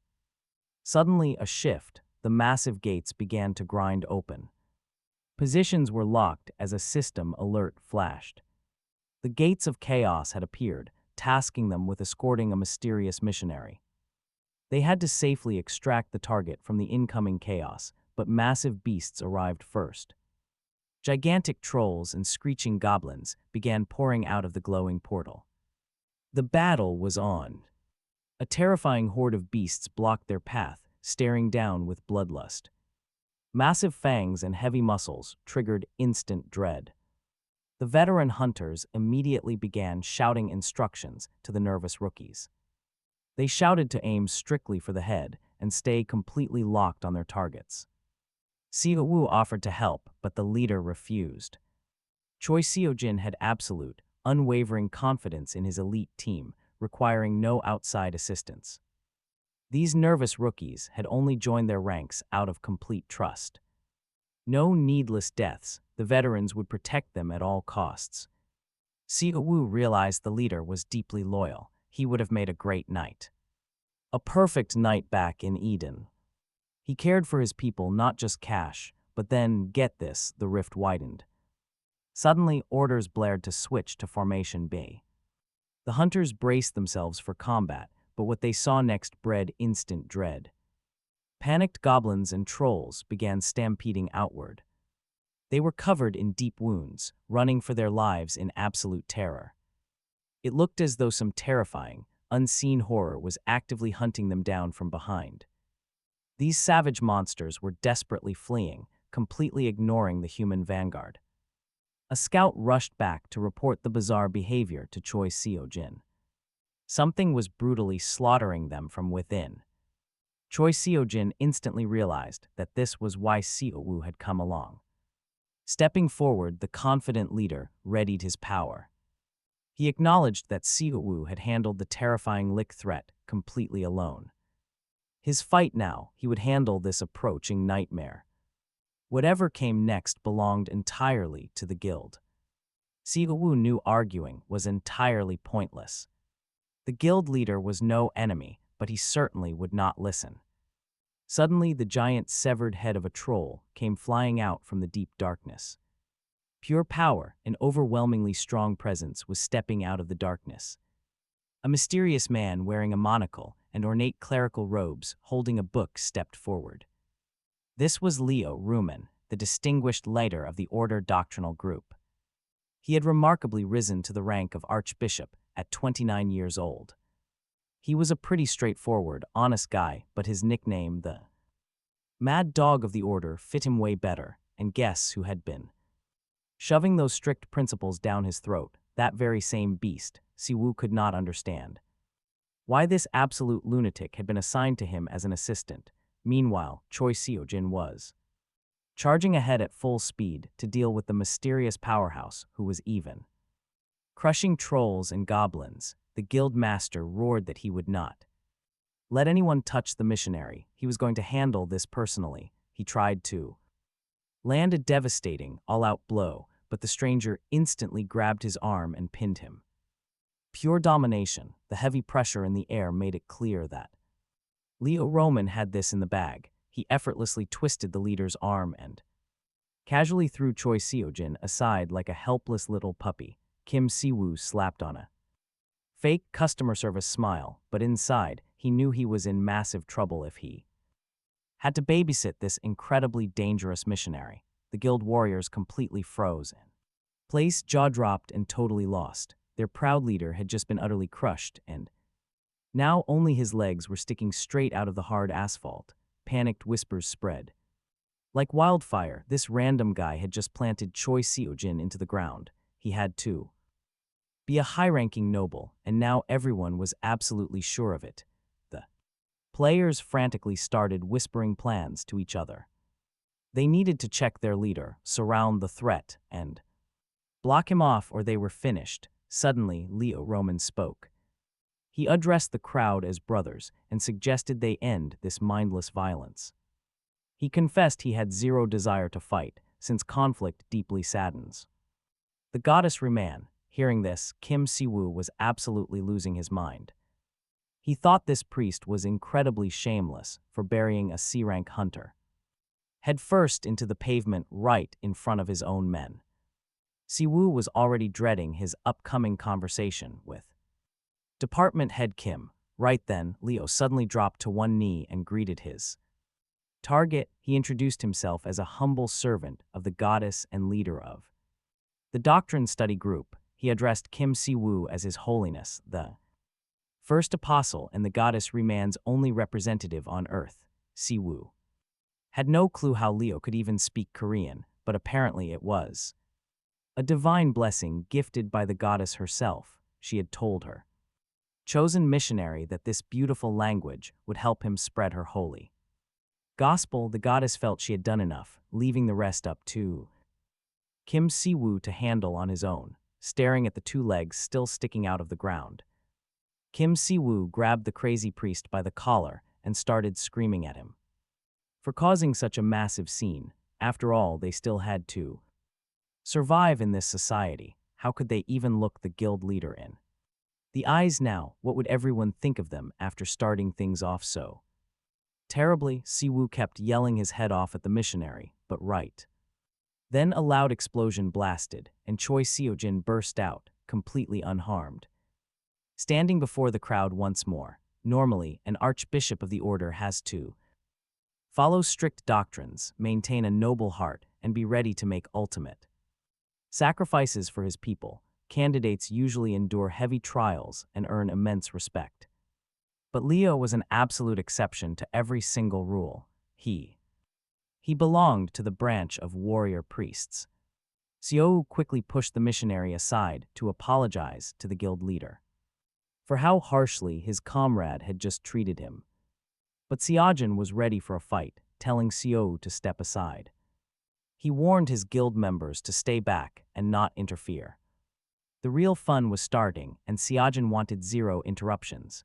Seo tried to explain that this was Leo, the bishop of their order, and it was a misunderstanding, but the leader did not care. This monstrous cleric was no enemy, he was a dream opponent to face. Seo honestly thought the man was insane for risking his own life just to fulfill some foolish warrior dream. Leo asked Seo for permission to show this mortal their order's true power. He wanted to demonstrate the power of the Raman order to this mortal. Seojin laughed. They were adults here, no permission needed for a fight.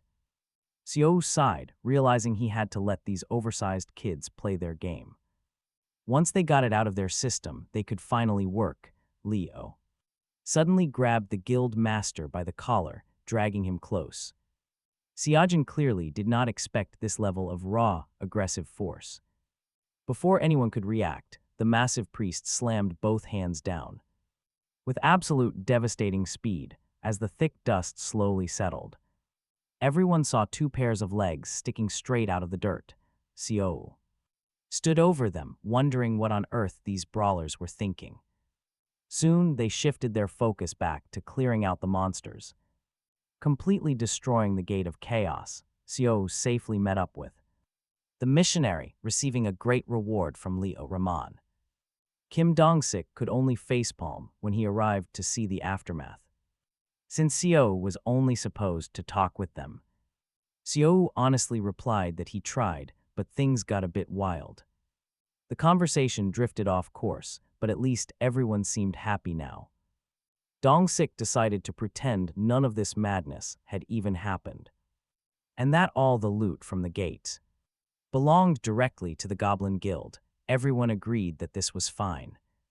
There was nothing wrong with two passionate men settling things with fists. Seojin suddenly stepped forward, offering a proposal directly to Seo. He wanted an alliance between the Goblin Guild and the Ramon Order, though that was technically impossible since they were a holy order. Not a registered guild, an order with two powerful awakened ones. Capable of crushing C-rank hunters, Seojin warned Seo that many dangerous eyes were now watching, and some had already begun to move. Seojin felt fantastic. He had not felt this alive in years. If they needed time to consider his alliance proposal, they could take all the time they wanted to think it over. With a booming laugh, the guild leader rode off into the dust. Dong-sik promised he would handle registering Leo as an official.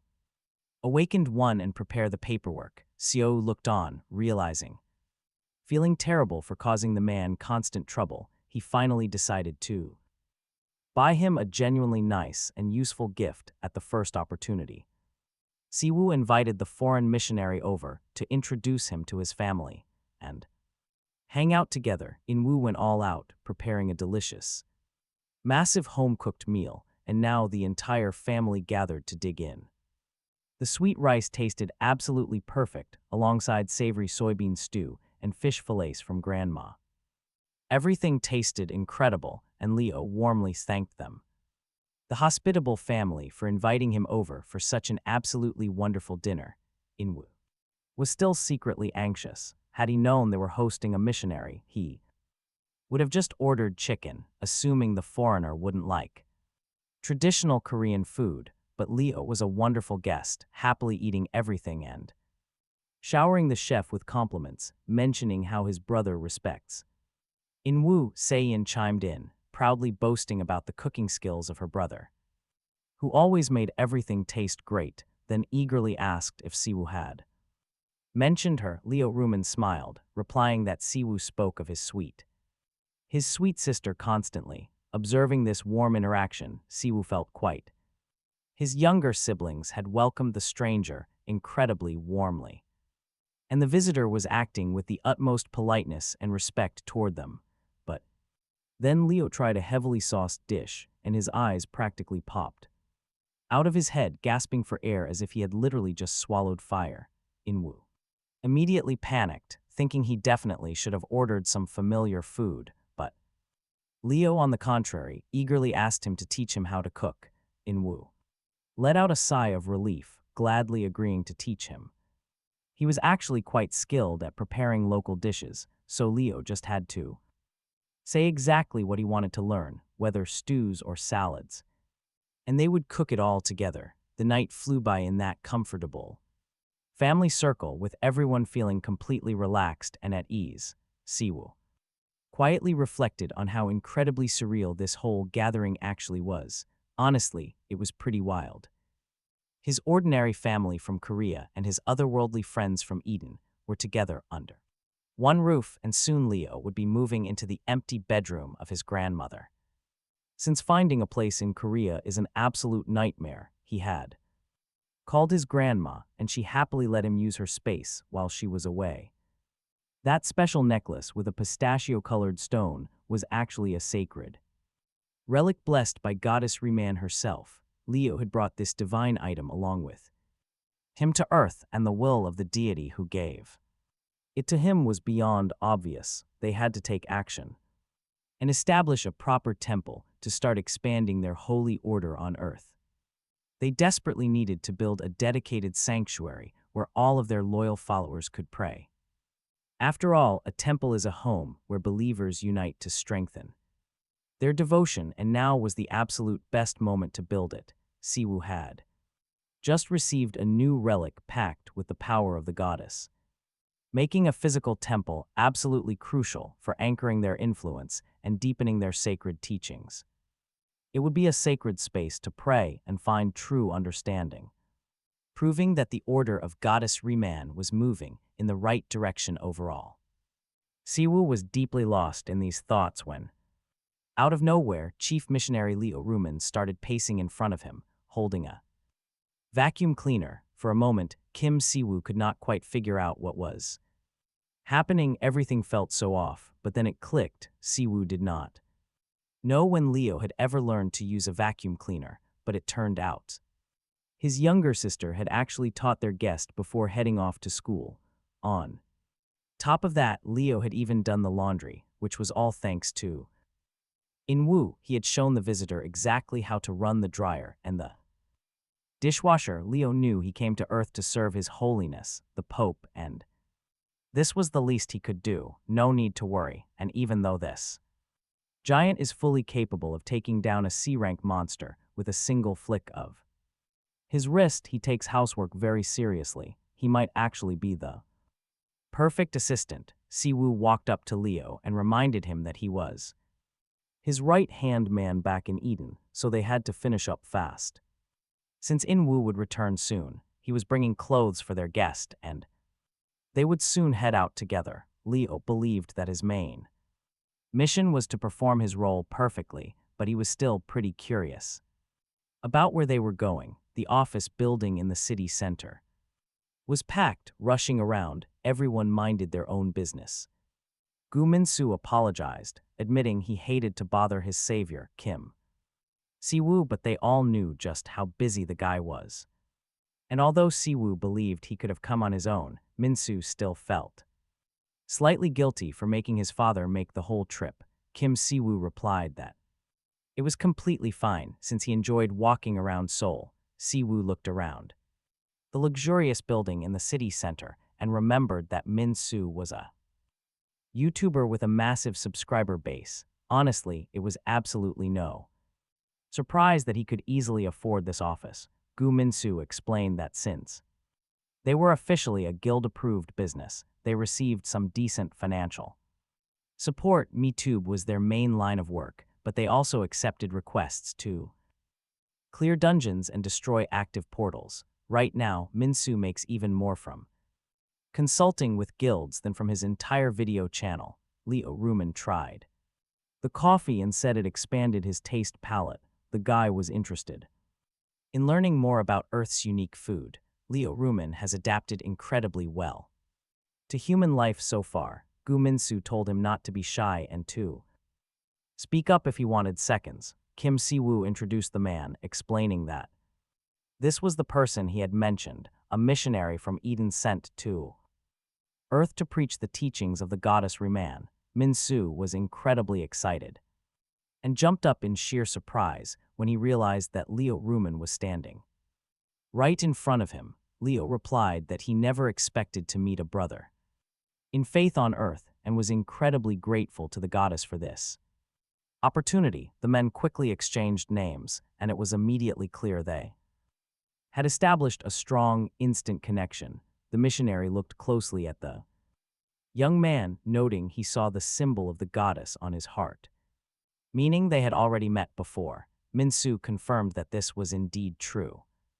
Although he had been completely unconscious, the goddess healed and blessed him with her warm light. Kim Siwoo finished thinking about their future plans. Once they finish introducing themselves, Siwoo gets straight to business. He reveals the artifact, a simple necklace holding a sacred fragment. It is the relic of goddess Reman from Leo, and Min-soo examines it. He inspects the object closely, hoping to gauge its true worth. Siwoo drops a bombshell. They are building a temple for her order. Min-soo is absolutely thrilled by the brilliant plan to honor her. He immediately promises to secure funding from the finance department right away. Siwoo loves the passion, but there is a massive catch. He explains that something else matters even more right now. Cash is great, but Siwoo admits he has a serious problem. Not yet, anyway. Making the first temple accessible to ordinary folk is a huge challenge. That is why he came here. Siwoo honestly has zero ideas of his own. He was away from Earth for so long that he desperately needs direction. Minsu asks his guests to relax with coffee for 10 minutes while he thinks. Just minutes later, the visitors are handed a complete, detailed design blueprint. It is a beautiful and detailed layout for the Temple of Ruman. Siwoo is speechless, and honestly, can you even blame him? Did this guy really draft a professional presentation in mere minutes? Minsu smiles and admits he had actually started working on it beforehand. Ever since the goddess Ruman saved his life, everything changed for him. He became a new man, viewing this temple as his holy duty. Siwoo is deeply amazed by the incredible dedication of this young man. All because of one quick healing, now that is what I call devotion. Leo leaps up in pure joy, clapping and praising the beautiful act. He knows the goddess will be pleased, and they quickly share hugs. While Siwoo promises to pray for him, Minsu shrugs it off humbly. He was just doing his duty, and they refocus on the presentation. Minsu proposes launching a massive public vote to choose the temple location. It is genius. Followers love to participate and feel directly connected to their heroes. Anyone will be able to cast a vote from absolutely anywhere. It will bypass all barriers of background, gender, faith, age, or education.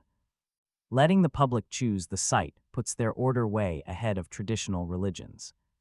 It builds an image of a faith working hand in hand with its followers. The positive energy is real, and Siwoo loves where this is going. Minsu is ready. He believes the very first temple deserves a highly symbolic location. He quickly clicks to the next slide to show them his top choice. The slide displays the famous Gwanghwamun 0 point under a strange blue dome. Siwoo looks at it, completely lost. This famous point has a dark history that unfolded while Siwoo was gone. Exactly 5 years ago, a massive spatial rift tore opened right there. Vicious monsters poured out into our world for the first time in history. Taking photos inside is banned, leaving them with only old reference pictures. Even after massive casualties, humanity shattered the gate core, but anyone close by was instantly poisoned by the leaking mana. Then, a rapid wave of new gates began to burst open, forcing them to beg neighboring nations for backup. Government is still completely powerless here. Hearing this left Kim Siwoo absolutely speechless. To think such a horrifying tragedy had unfolded right in his own hometown. Minsu then explained that the massive protective dome consists of 5 separate barriers, meaning only high-tier or rank hunters can safely enter. Otherwise, the heavy mana poisoning would kill them. This raw energy goes completely against the laws of nature, corrupting everything in its path. Unsurprisingly, the entire region is ruined, leaving the poisoned land completely dead. Now Korea has 2 of these dead zones, scars of a dark history. And trust me, nobody here will ever forget the nightmare of that day. But right in the heart of this dead, mana-poisoned wasteland, Gu Minsu wanted to construct a glorious temple to honor their goddess. He believed a holy sanctuary built right at Ground Zero would bring massive influence to their faction. If nothing else, it would symbolize true salvation and comfort for the public, but Kim Siwoo had deep doubts.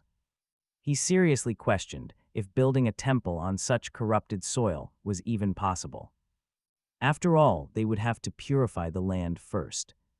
Minsu agreed, pointing out how Kim Siwoo previously cured a citywide lick curse. With their deity's divine blessing, nothing should be out of reach. Lee Rumen loved this plan, expressing absolute faith in his new ally. Kim Siwoo promised to do his best, though he noted a key difference.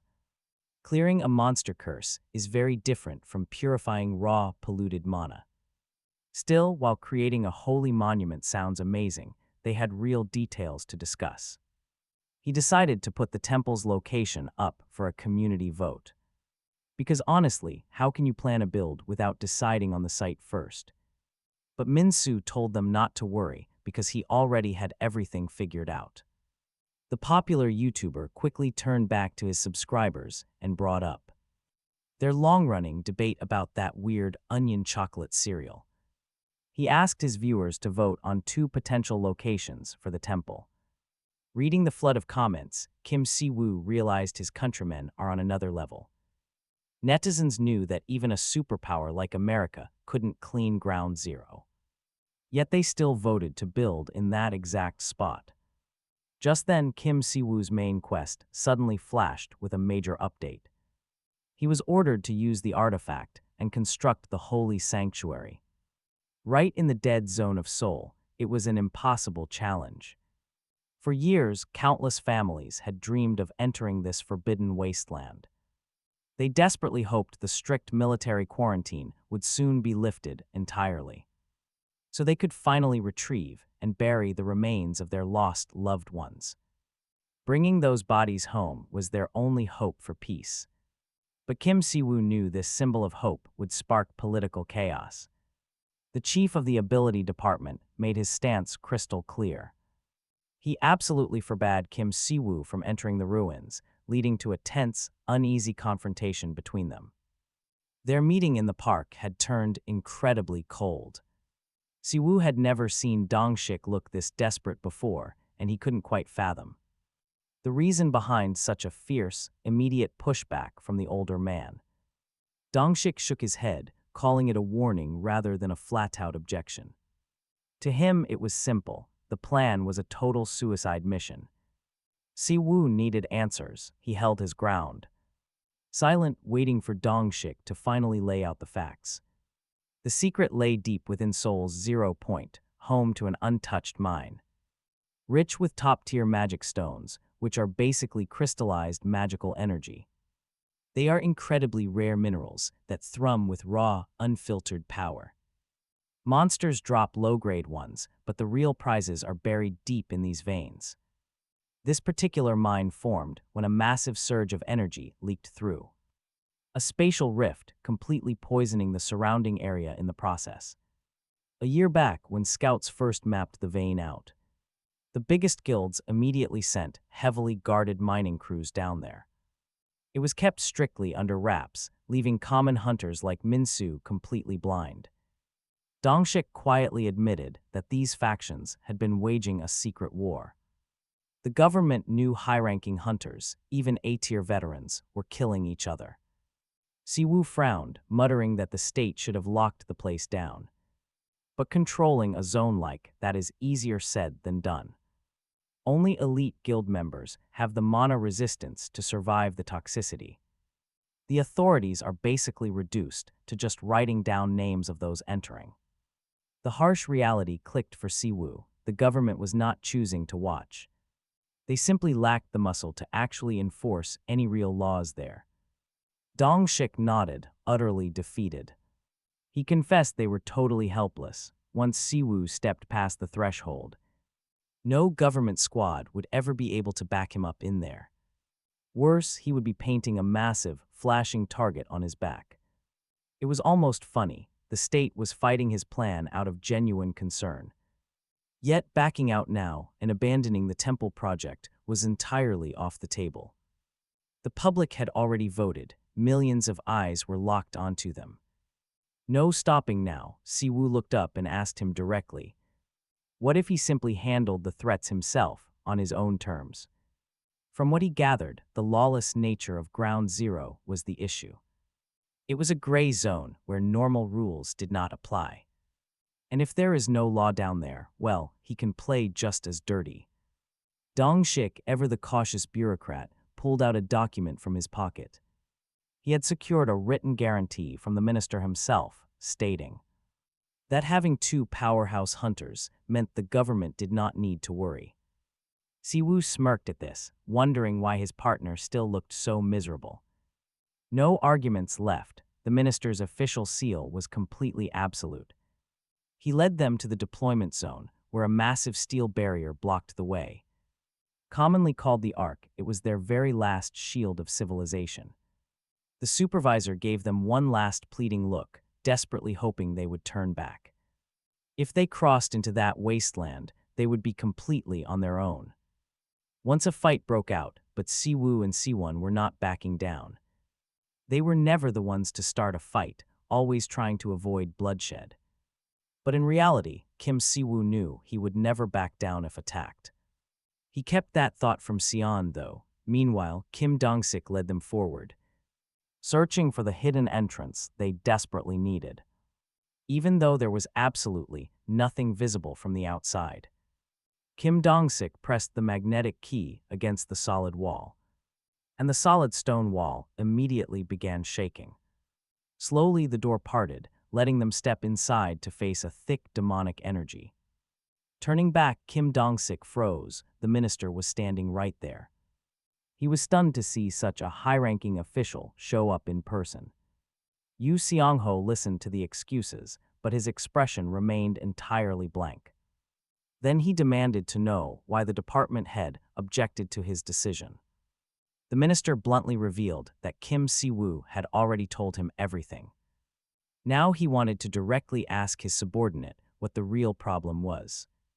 5 massive guilds are currently fighting over this spot. The risks are too high. There are too many unpredictable factors, especially if they send an anomalous awakened. Letting someone like that enter the area would only invite massive trouble. Kim Dong-sik believed the higher-ups were simply waiting for an anomaly to appear. And if his own family ended up getting hurt, that would be a complete disaster. The minister admitted that the national coalition and the major guilds wanted answers. They were demanding immediate proof of Kim Si-woo's status as an awakened. Everyone wanted a piece of him, and honestly, the greed here is unreal. It was shocking that people ignored how many lives the young man saved. Yet the guild representatives claimed the entire situation was just government deception. They argued that both locations were heavily controlled by political players. In truth, the only way to resist these massive capitalists is through strict law. But the guild masters have already climbed deep into the pockets of politicians. Recently, the National Assembly even started discussing dismantling the entire ability department. The minister had already met with the head of the awakened coalition, who flat out refused to believe that any anomaly actually existed. He was basically telling the department to pack up and surrender immediately. The awakened coalition had already gathered enough evidence against them. They were ready to prove that the government had fabricated this entire threat. This accusation left Kim Dong-sik completely speechless, his mouth hanging open. The minister calmly explained that this was exactly why he sent the kid there. Now every single guild representative knows, and they will definitely target Kim Si-woo. Kim Dong-sik worried that Kim Si-woo would feel completely betrayed and used, thrown directly to the wolves, but the minister assured him that was not the case. He revealed they had already struck a deal beforehand. The kid is no fool. Under that calm exterior, Kim Si-woo is a sharp, calculating businessman. Cut to earlier, when the minister unexpectedly intercepted Kim Si-woo during a morning jog. The young man stopped, asking what the high-ranking official was doing out here. Yu Seong-ho did not waste time, immediately bringing up the mine's magic stones. He laid out the bitter war brewing between the country's top guilds, and confessed that the government had far less actual control than people believed. From the outside, the minister notes that the awakened usually obey. Whoever pays them best, they rarely care about normal folks. The minister assures him that the Department of Administration will confirm his claim to everything he took from Ground Zero, but there is a catch. Kim Si-woo must use his massive power for the government's benefit. Si-woo pauses to think before giving a very direct and honest answer. He promises to completely clear out Ground Zero for the ministry. That will secure the area for them, but in return, the young hunter demands full ownership over a large slice of that newly liberated land. His main goal, building a grand temple to the goddess Riemann right there. Si-woo promises the sacred ground will remain open to the public for everyone. After all, the locals have deep, sentimental memories tied to this place. This construction permit will cement his order as a powerful ally for the department, giving them a heavy hitter on their side. But the minister admits that the government no longer controls the area. Total anarchy reigns there, meaning if things go sideways, he is on his own. However, if the young man can clear this land of despair, then absolutely nobody will be able to dispute his claim to the liberated land. With that, a deal is officially struck, and the men shake hands. Moving deep into the restricted territory, Siwoo immediately senses magical energy. And thick hostility, he senses about 30 people hiding in the shadows. They are all watching him. Siwoo calmly tells his companion, Leo, that he did not expect an immediate attempt on their lives, so they must act. The missionary suggests trying to resolve this peacefully with a conversation first. He believes violence should always be a last resort, and Siwoo agrees. Heeding his assistant's advice, the young hunter steps forward to address them. He offers them a simple proposal. How about we just talk? He waits patiently for a response, but when silence answers, Kim Siwoo kicks the ground, triggering a massive, earth-shaking explosion. The hidden attackers instantly start coughing, shielding their faces from the dust. Siwoo casually suggests they come out of hiding right now. While he is still in a good mood, seriously, who would want to test him now? Clearly, these hidden fighters are pretty modest, which is why they wear masks, but they really have nothing to fear from a few peaceful religious leaders. They just want to survey the land for a temple, Kim Siwoo says. He deeply loves his goddess and wants everyone to step aside right now. The elite guild fighters hiding in the shadows still have no idea what to do next, totally shocked by how fast they were exposed. Suddenly, a loud voice orders everyone to disperse, and Kim Siwoo realizes his call for negotiations actually worked. A man steps out into the square. The newcomer sneers, admitting he expected a much more dangerous threat when he was hired to eliminate their famous leader. Instead, he just sees a kid standing before him. Kim Siwoo simply smiles at the child comment, calmly replying that he hopes the older man feels confident and secure since he is so experienced. The man retorts, hoping his young opponent can keep talking that big once. Left with his limbs torn completely off since the ruthless men had been ordered to do just that. After these words, Kim Siwoo turns to Leo, asking if he still thinks talking is the best option right now. Instead of answering Leo, Ruman simply stares back at his companion and admits that he was actually totally wrong. Suddenly, the missionary leaps straight into the middle of the ambush. He grabs one enemy fighter, easily lifting him up onto his shoulders, effortlessly as if the grown man were just a light piece of wood. Right after, Leo literally rips the guy in half with his bare hands before throwing him to the ground. Not forgetting to brush off his clothes, Leo does not see himself as cruel, since he kindly left their mouths completely intact so they could at least beg him for mercy. The bandit leader stands frozen, realizing his men are unprepared to fight. Such a beast, he orders everyone to attack at once, and now the remaining assassins desperately try to put up some struggle, but they look incredibly pathetic and completely helpless. Talk about a one-sided beatdown. They do not understand what kind of monster is ripping them apart. According to their clients, these streamers were just harmless stagehands. Instead, it immediately becomes clear that this monster tearing them apart is a highly trained warrior tearing trained killers apart without breaking a single sweat.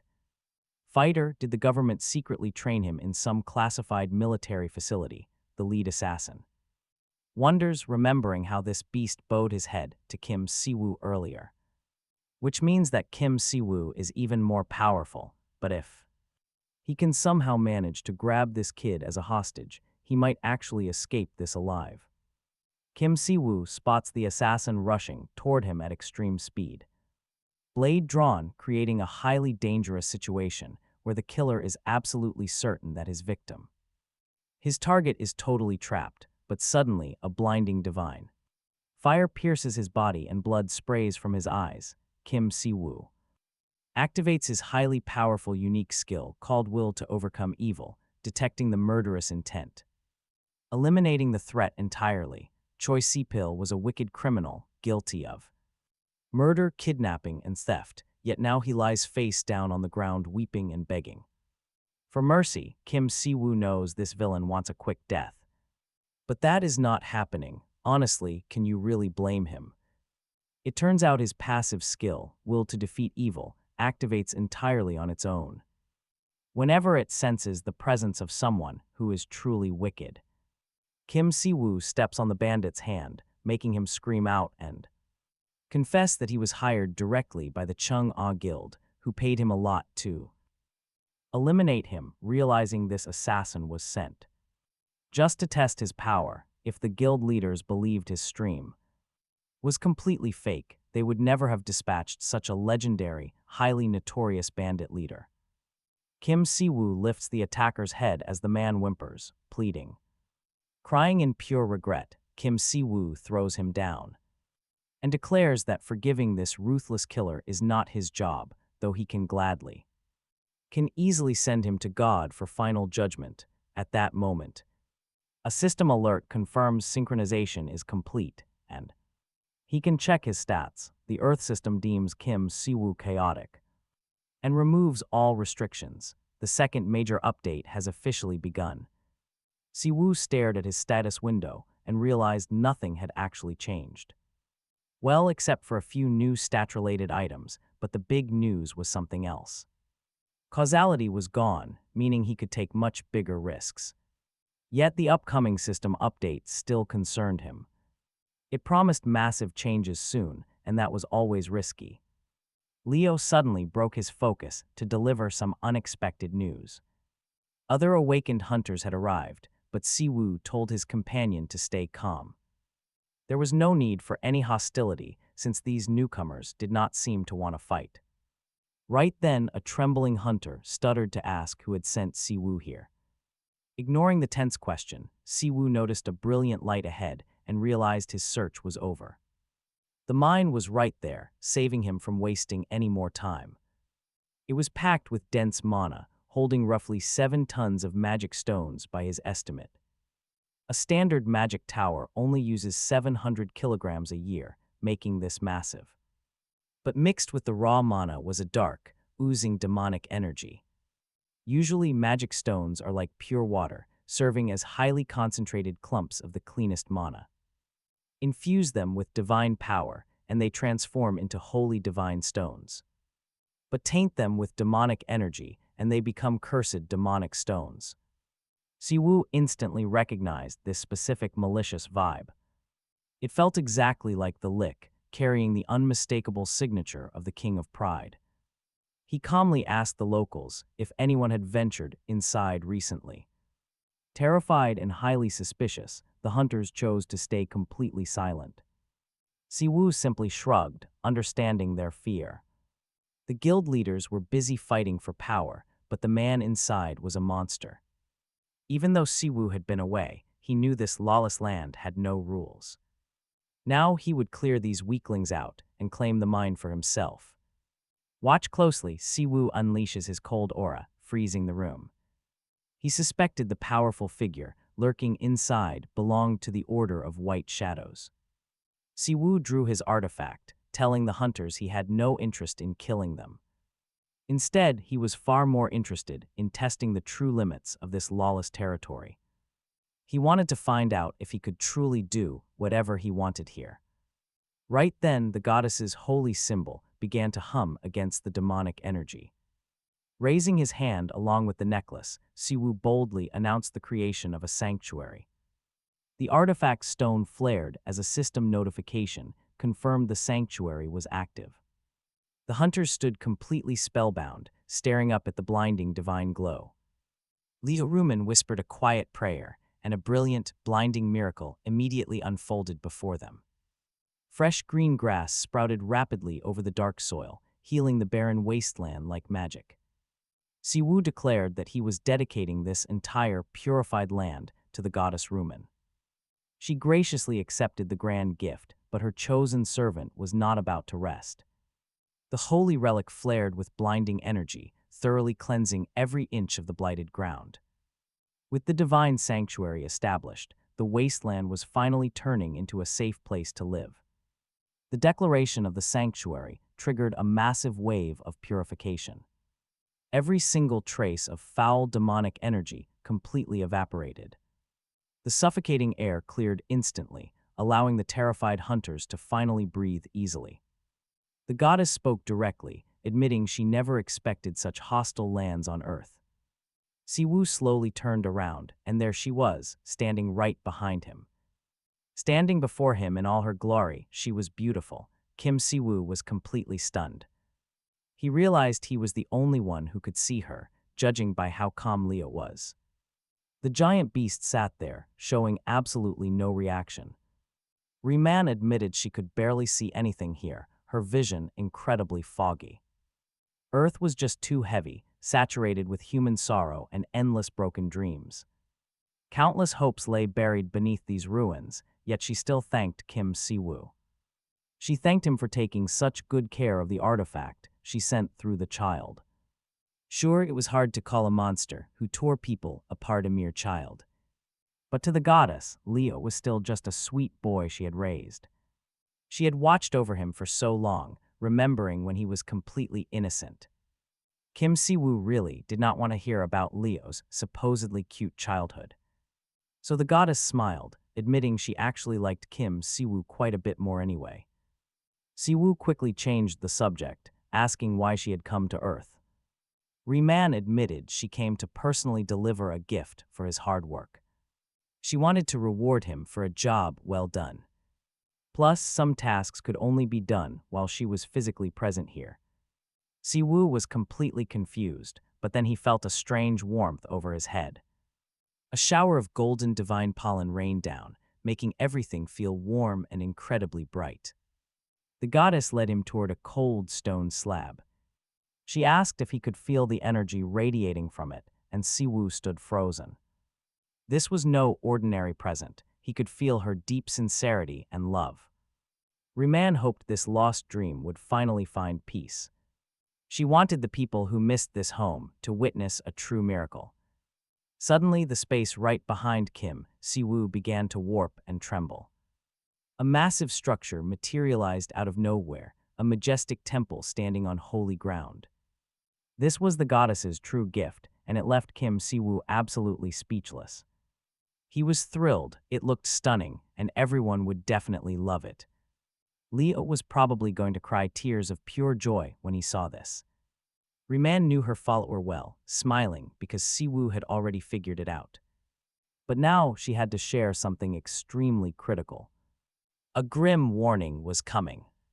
The final defeated demon king, Lucifer, was actually still alive. He scattered the remaining demon king's soul fragments. He hid them away in the closest dimension he could find.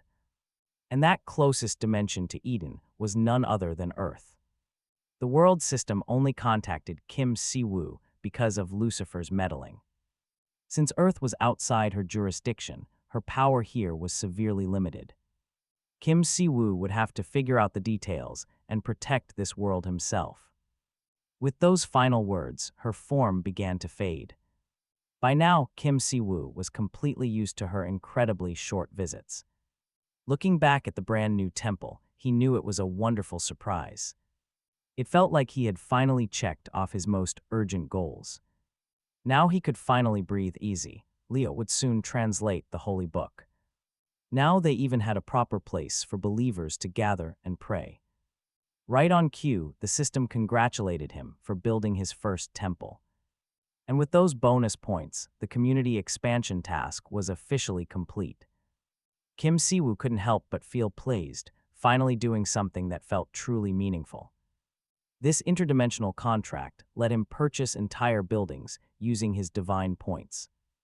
Meanwhile, Gu Minsu stood right in front of the camera, addressing his hyped viewers. He announced that they had all gathered at Ground Zero for a highly anticipated special event.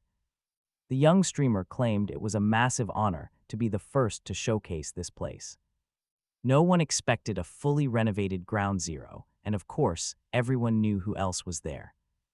It was Kim Siwoo, South Korea's very first anomalous awakened leader of the Riemann Order. The young leader stepped forward, calling it a true privilege to present their very first temple. He openly welcomed anyone who wanted to join their ranks to step forward now. But out in the comments, things got ugly fast. People flat out refused to believe this was the real deal. They claimed it was all just a cheap, staged setup.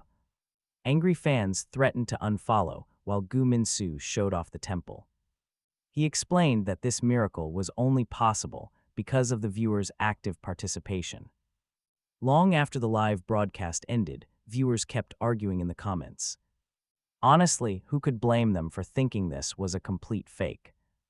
That place was supposed to be poisoned by demonic energy where nothing could ever survive. Yet the entire screen was filled with vibrant green grass and beautiful blooming flowers. Kim Si-woo tried to stay calm, though he desperately wanted to shut these haters up. To prove his point, Kim Si-woo brought up their new municipal app. Anyone could now visit the Seoul City website to request official permission to enter. Details were posted on the Department of Ability Management's official page. They could also check Gu Minsu's channel, and soon, the comment section started shifting. Skeptical viewers watched the live drone footage with absolute disbelief. It quickly became undeniable. This gorgeous sanctuary was indeed ground zero. The Minister of Talent Management personally arrived on scene to inspect the area. He walked around, examining the newly built temple with deep curiosity. Admitting he always wanted to return, he never believed it would actually happen. While he fully approved of Kim Si-woo's grand vision, he had serious doubts. Walking closer, Yu Seong-ho asked about a small headstone sitting on the lawn. Kim Si-woo explained that it was a monument dedicated to those sleeping here. A peaceful resting place, built by the very person who restored this land. This monument to the goddess was meant to heal their sorrow without erasing memories. It allowed people to heal their sorrow without ever forgetting those they lost. The minister gently laid a beautiful bouquet of flowers right beside the monument. Standing where so many dreams had died, Yu Seong-ho admitted his wish was granted. He sincerely thanked Kim Si-woo for making this impossible dream a reality. Kim Si-woo understood, realizing he held no hatred toward Goddess Reman after all. Seeing everything clearly now, the young man finally understood his bizarre destiny. He felt immense gratitude looking at the miracle the goddess had left behind. She truly brought unmatched charity and hope to a world that desperately needed it. The guys checked the comments again, finding public opinion shifting fast. Yet stubborn trolls still labeled Kim Si-woo an absolute fraud. Gu Minsu was completely losing his patience with these clueless internet experts.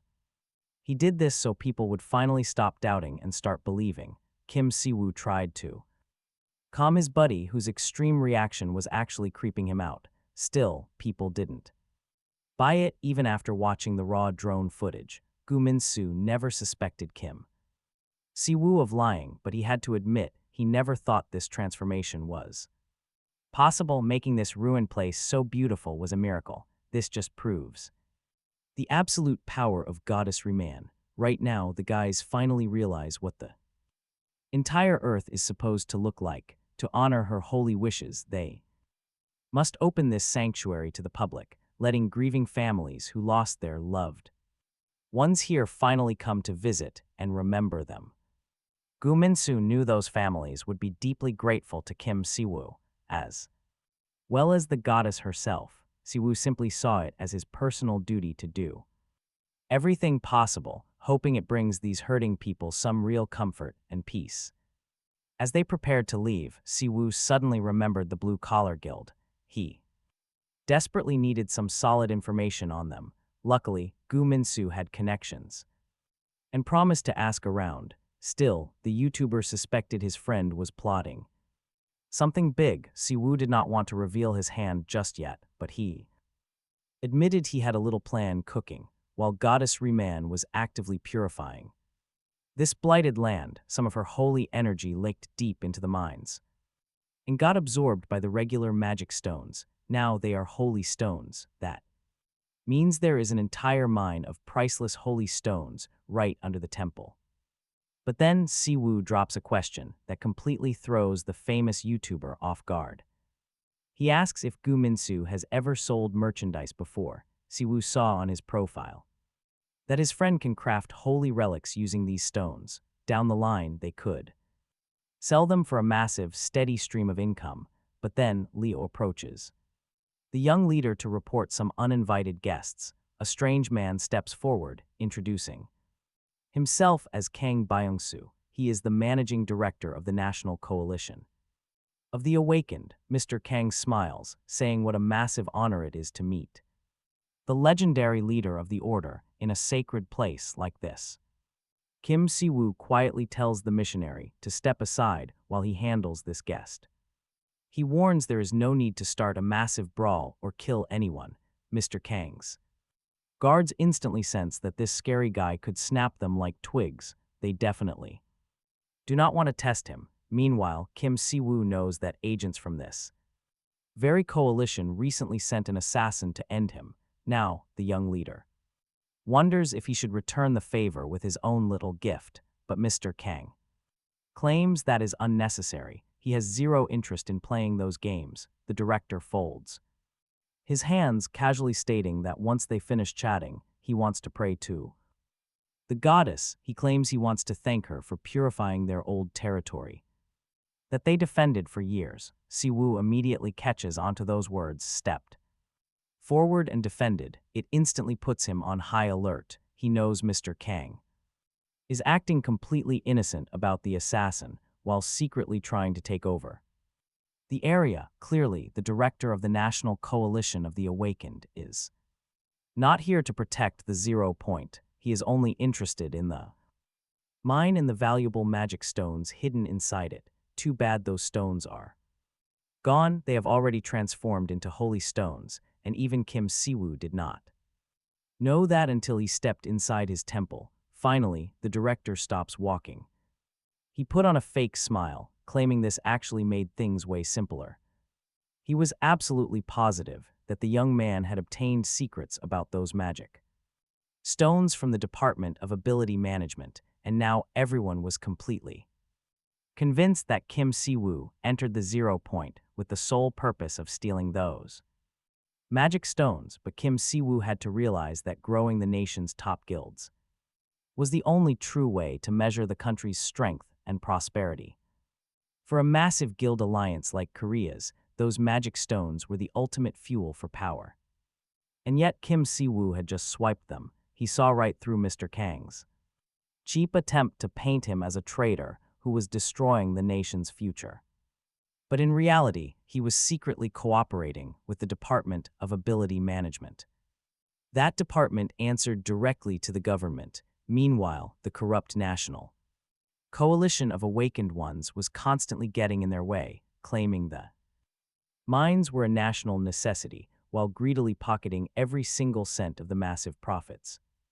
Honestly, Kim Si-woo might have actually worked out a deal with this guy if he had apologized first, but Mr. Kang just kept throwing wild accusations about ruining this sacred place, and he even hired a deadly assassin to kill Kim Si-woo. Naturally, Kang Byung-soo refused to admit any guilt, suggesting they just bury the hatchet. After all, he came here to negotiate. The National Coalition would guarantee the Order of Riemann half of all mana stone yields, along with full access to their entire mining network. Plus, they would transfer a massive donation directly to the temple. But Kim Si-woo crumpled up the contract, and honestly, who could blame him? Did Mr. Kang seriously believe a tiny scrap of paper would buy his forgiveness? First you send hitmen, and then you act like we are best friends. It does not work that way. Kim Si-woo snapped, refusing to believe a single word out of the old man's mouth. Underneath his calm exterior, his fury was boiling over. He unleashed his divine pressure, locking them down completely. The greedy bastards could barely even move. Totally paralyzed, Kim Si-woo lunged forward, grabbing Kang by the throat and squeezing tight, coughing up blood and gasping for air. Kang Byung-soo choked out that they gave him a fair chance. They had the power to crush him. Once they united, Kim Si-woo threw the pathetic worm down and laughed, saying, mockingly about how absolutely terrified he was. Then he gave him a chilling warning.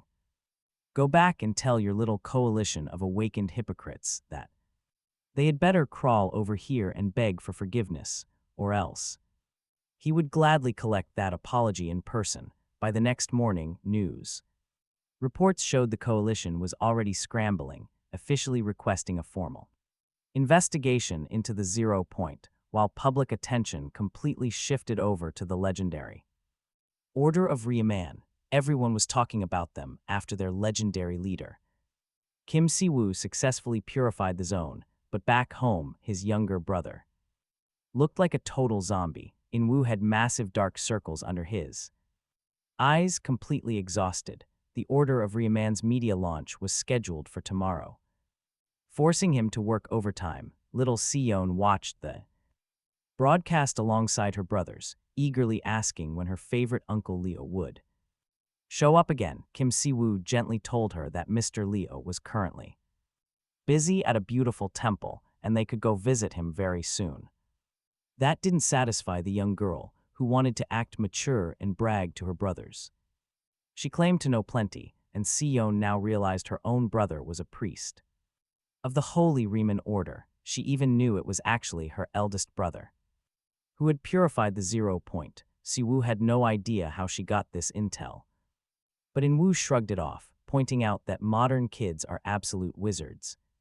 With their smartphones, after spending so many years away from Eden, the eldest brother was way behind the rest of the world. For teasing him like that, the younger brother got a quick smack to the head to stop his babbling. Soon, their little sister headed off to bed, wishing for tomorrow to arrive quickly. Once alone, the brothers quietly discussed their little sister. She had been forced to mature so fast, especially with their parents gone. And with Si-woo gone for so long, the burden was heavy. Si-woo finally realized how much of this was his fault and how deeply he was indebted to them. His grandmother and brother had somehow survived all alone. Then, In-woo remembered a phone call from their grandmother yesterday. Apparently, the department hookups got her a private jet, and she would fly back in 2 weeks. That private jet detail sounded incredibly fishy. Their grandmother had mentioned that she was practically treated like the family of a top Korean star. But thanks to her oldest grandson, the grandmother could no longer move around in public. She left a warning for Si-woo to prepare for a beating. Though Si-woo deeply missed his grandmother, he knew their reunion was going to be painful. Bracing for grandmotherly wrath is tough, but they had an official channel launch to manage. But the atmosphere was extremely tense. Everyone in the room was visibly anxious, fearing that this grand project would crash and burn. Despite the nerves, the brothers officially pushed the button on the Riemann Order channel, starting out with only a single uploaded video. Yet, within just 1 hour of going live, the channel absolutely exploded to over 43,000 subscribers, shocking everyone in the room. In-woo was buzzing with pure excitement. He scrolled through a massive wave of comments, many of which were sincere prayers for miracles. Si-woo smiled, knowing these heartfelt hopes were totally normal. After all, their goddess absolutely loved these messages, which Leo confirmed. He knew she cared deeply for those who desperately wished for help. With all the massive problems the team had been solving lately, they were bound to gain an absolute flood of new followers once the public connected the dots. Suddenly, a brand new quest notification flashed in front of the young man. The prompt ordered him to expand the community, forcing him to increase their total follower count, recruit divine-type players, and build several new sacred structures. Shortly after, a bizarre system-wide announcement broadcasted to every active player across the Earth dimension. The message revealed that the long-standing limits on holy energy were finally removed. The entire planetary system was gearing up for a massive class era update, warning everyone to brace for the incoming storm. Si-woo immediately felt the immense weight of his special quest to rapidly grow the community. Things were getting serious. He literally needed to hunt down 500 divine-type players aligned with the goddess Riemann. Si-woo clutched his head in absolute desperation. wondering if there was any easier way to locate players with divine points. Inwu shook his head, admitting he had never heard of such a thing. Were they really going to have to manually recruit 500 followers from scratch? Was it Leo? Right then, a new notification flashed for every single player on Earth. Some hidden requirements were met, lifting the energy limit. Just like that, anyone could now become a divine follower. This massive system shift was about to change absolutely everything. New players were rising fast, and absolutely nobody could predict who would ultimately come out on top. Meanwhile, a terrifying new cataclysm shook the Earth, signaling massive global changes. With these massive global shifts rapidly happening, reporters were desperately scrambling for some actual answers. They quickly gathered prominent figures, including a respected professor from Korea University. He sat alongside top-tier awakened leaders and a prominent local bishop. This bishop loudly claimed his followers awakened purely through the direct blessings of their almighty deity. With holy power suddenly becoming unlocked, things were about to get incredibly wild. Religion was suddenly going to play a massive, crucial role in daily survival. If the government officially recognized the Ruman order during these highly chaotic and incredibly strange times, they would absolutely have to grant the exact same official status to the White Radiance Church. Naturally, reporters were dying to know how this divine awakening process actually worked. How did they gain such incredible power? The bishop calmly explained that there was no secret trick to it. Sincere faith in their God was all it took to escape human weakness. Watching this broadcast, Kim Si-woo fell into extremely deep thought about these newly blessed holy players. Surprisingly, the church members did not rely on demonic power at all. They even uploaded footage showing themselves actively fighting against high-tier demons. They clearly were not allies, but Si-woo still desperately needed to analyze this entire confusing situation. He certainly never felt any dark, corrupting energy coming from those followers. This clearly meant entirely different, hidden organizations were actively pulling the dark strings of demonic power. Dark forces completely separate from the church were actively plotting in the shadows. Suddenly, right on cue, the majestic goddess Rimmon materialized directly in front of his shocked eyes. Seeing his troubled face, the young man quickly apologized for wasting her precious time. But Rimmon gently smiled. She already knew exactly how hard he had pushed himself yesterday. He had united the people, and now divine energy was no longer restricted. This sudden change threw the entire country into total chaos. Certain players had already successfully gained divine classes, though Si-woo was still totally clueless about it. Rimmon patiently explained to him that divinity was not a power reserved only for her to use. It was a power capable of creating actual, world-bending miracles. The more people believe, the stronger a deity gets, unlocking even greater and more devastating power. They bless loyal followers with even greater power to perform incredible acts. Just like raw willpower directly fuels magic, pure faith is what ultimately shapes a god's divinity. Armed with this belief, the awakened could channel that power to perform miracles. Basically, a god's strength is completely tied to the faith of its believers. Without believers, a deity simply vanishes into nothingness. This truly marked the beginning of the Age of Gods, but one major question still deeply bothered him. Why had divine powers never appeared on Earth before this moment? Rimmon explained that this situation was exactly like the restriction placed on his own beloved mother. The system deliberately locked away everyone's true, boundless potential. Si-woo muttered that lifting the lock sooner would have saved major trouble. But before he could ask further, the goddess was simply no longer able to explain anything. Causality kicks in once more. The goddess blesses her follower, boosting all his stats. Rimmon could not say much, but she still helped. Her chief representative, and he was absolutely thrilled with the boost. The goddess then turned to the young man, asking him to make her stronger. Kim Si-woo promised to preach even harder to gather more followers for his deity. He then asked if they could still send People from Eden to Earth, since major guilds were already moving fast. To monopolize divine-type players, Riemann admitted it was highly unlikely, but promised to see what she could do. Surprisingly, Siwoo was not bothered. He simply hoped to keep exploiting this whole missionary system. He did not worry about Leo, who would just sleep it off eventually. Instead, they had to prepare themselves for the dangerous coming age of order. If every player on Earth received that message, massive changes were coming. Still, Kim Siwoo knew he could not control the global situation. He just had to run his temple with pride and keep preaching. Just as he wondered where to go next, his phone suddenly rang.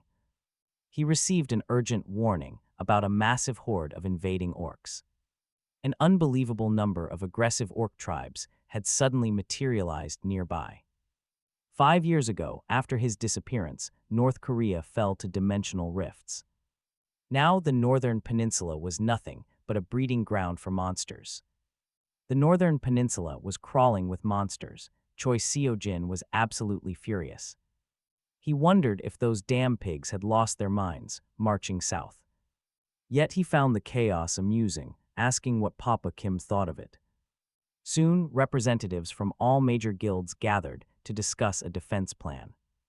They sat around the table, desperately trying to draft a joint strategy. Siwoo whispered to his neighbor, asking why the massive goblin guild itself was not sitting with the National Corporation of the Awakened. Seo-jin, casually chewing on a pastry, muttered that cooperation was not his style. He refused to work with those bureaucratic thugs anyway. Siwoo stared at the giant man, whose plate of snacks had already vanished. Seo-jin then leaned in, inviting Siwoo out for coffee after the meeting. He clearly had a lot of burning questions about those divine powers. Now the real trouble begins. He remembered exactly how easily Siwoo had knocked him out before. Meanwhile, Kang Byung-soo was sweating bullets, trying to maintain control. He demanded everyone shut up because the situation was incredibly grave. Seo-jin just shrugged, wrapping an arm around Siwoo casually. He claimed he was only chatting with a friend, so back off. Yet the heavy, dark energy radiating from Kang was hard to ignore. Kang suddenly snapped, accusing the Goblin Guild of ignoring all rules. He claimed they did nothing but cause trouble for other players. Hearing these harsh accusations, Seo-jin folded his arms with a smirk. He openly did not care, telling them to shove their complaints. Then the cocky guild leader looked at his opponent with a smirk. He asked if he was going on a date in those ridiculous glasses. It was understandable. Mr. Kang was still desperately trying to look young. They had to finish this meeting quickly since the girls were losing patience and definitely did not want to stick around him afterward. Suddenly, the door opened and another negotiator entered the room. It was the powerful minister of the Department of Ability Management, Yu Seong-ho. Apparently everyone was waiting just for him. They quickly began exchanging polite greetings and mutual compliments, even recommending different health supplements and diet drinks to each other, but the minister got straight to the point because these people were far too busy to waste another second. The main topic was the approaching orc horde, and trust me, the threat is real. They needed plans to completely destroy them. Orcs are nocturnal creatures that live in brutal tribes. They are insanely strong, physically monstrous, and violent. Normally, different clans despise each other and are constantly at each other's throats, but somehow, 7 tribes have banded together into one massive horde, an unprecedented event since monsters first appeared on Earth. Intel suggests that some terrifying force is keeping them united.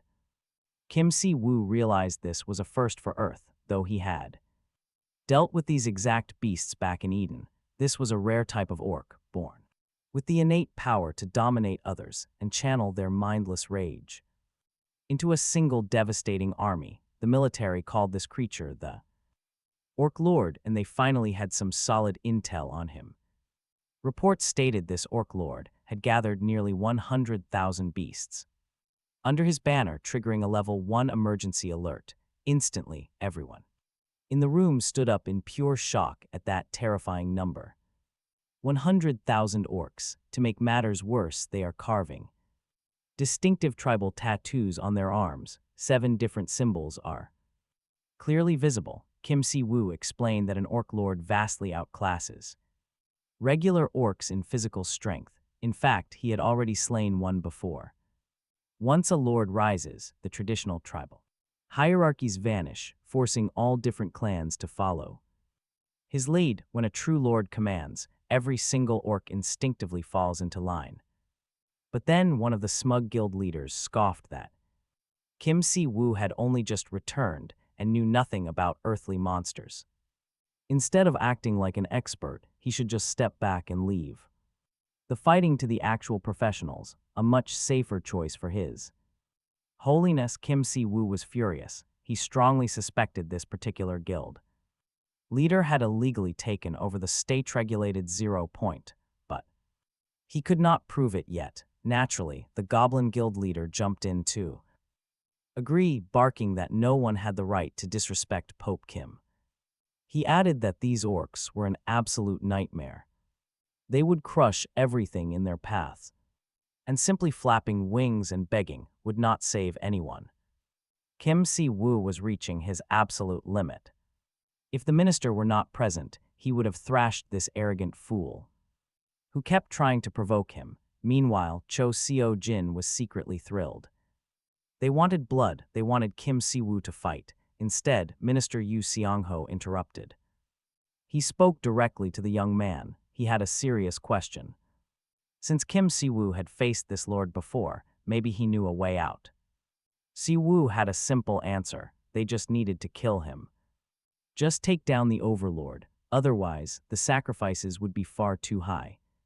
Stopping this massive monster horde would normally demand a devastating price from civilians. So target the leader, just kill him. Once their lord is dead, the fight is over. The orcs will collapse into chaos. These rival tribes actually hate each other. Ancient enemies, although his plan still sounded completely crazy to everyone. After all, the boss is guarded by 100,000 monsters. How do we reach him? Even if his logic was correct, getting close to the boss seemed completely impossible. How could any normal hunter bypass an entire army? Ground forces would have to carve a bloody path through the entire monster army. Si-woo agreed that is true on land, but they had air power. We still have helicopters and fighter jets, so let's use them. An airstrike could rain down pure devastation on the orcs. But there was no guarantee. What if killing the boss changed nothing?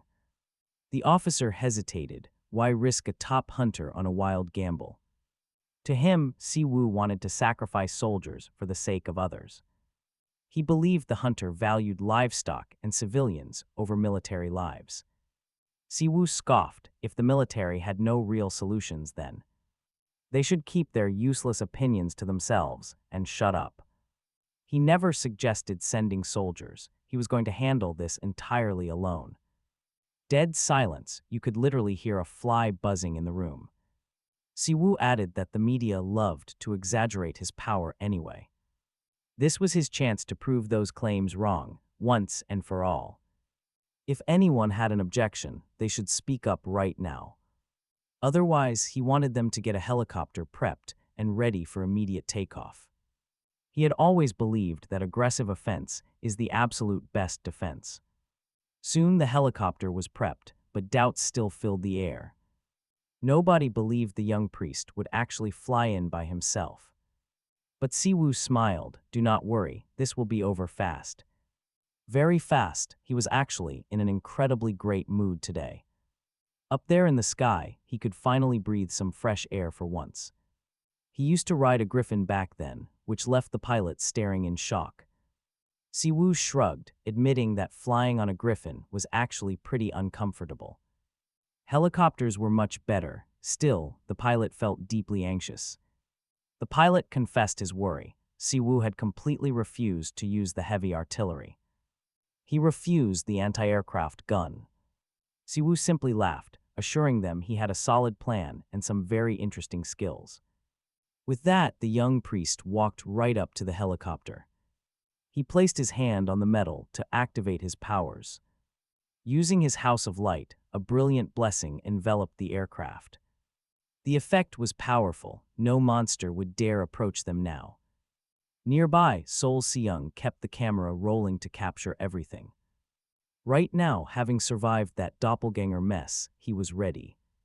To shoot, Ground Zero was unfilmable, thick with heavy mana. Contamination. Back then, Kim Si-woo streamed alone without any cameraman's help.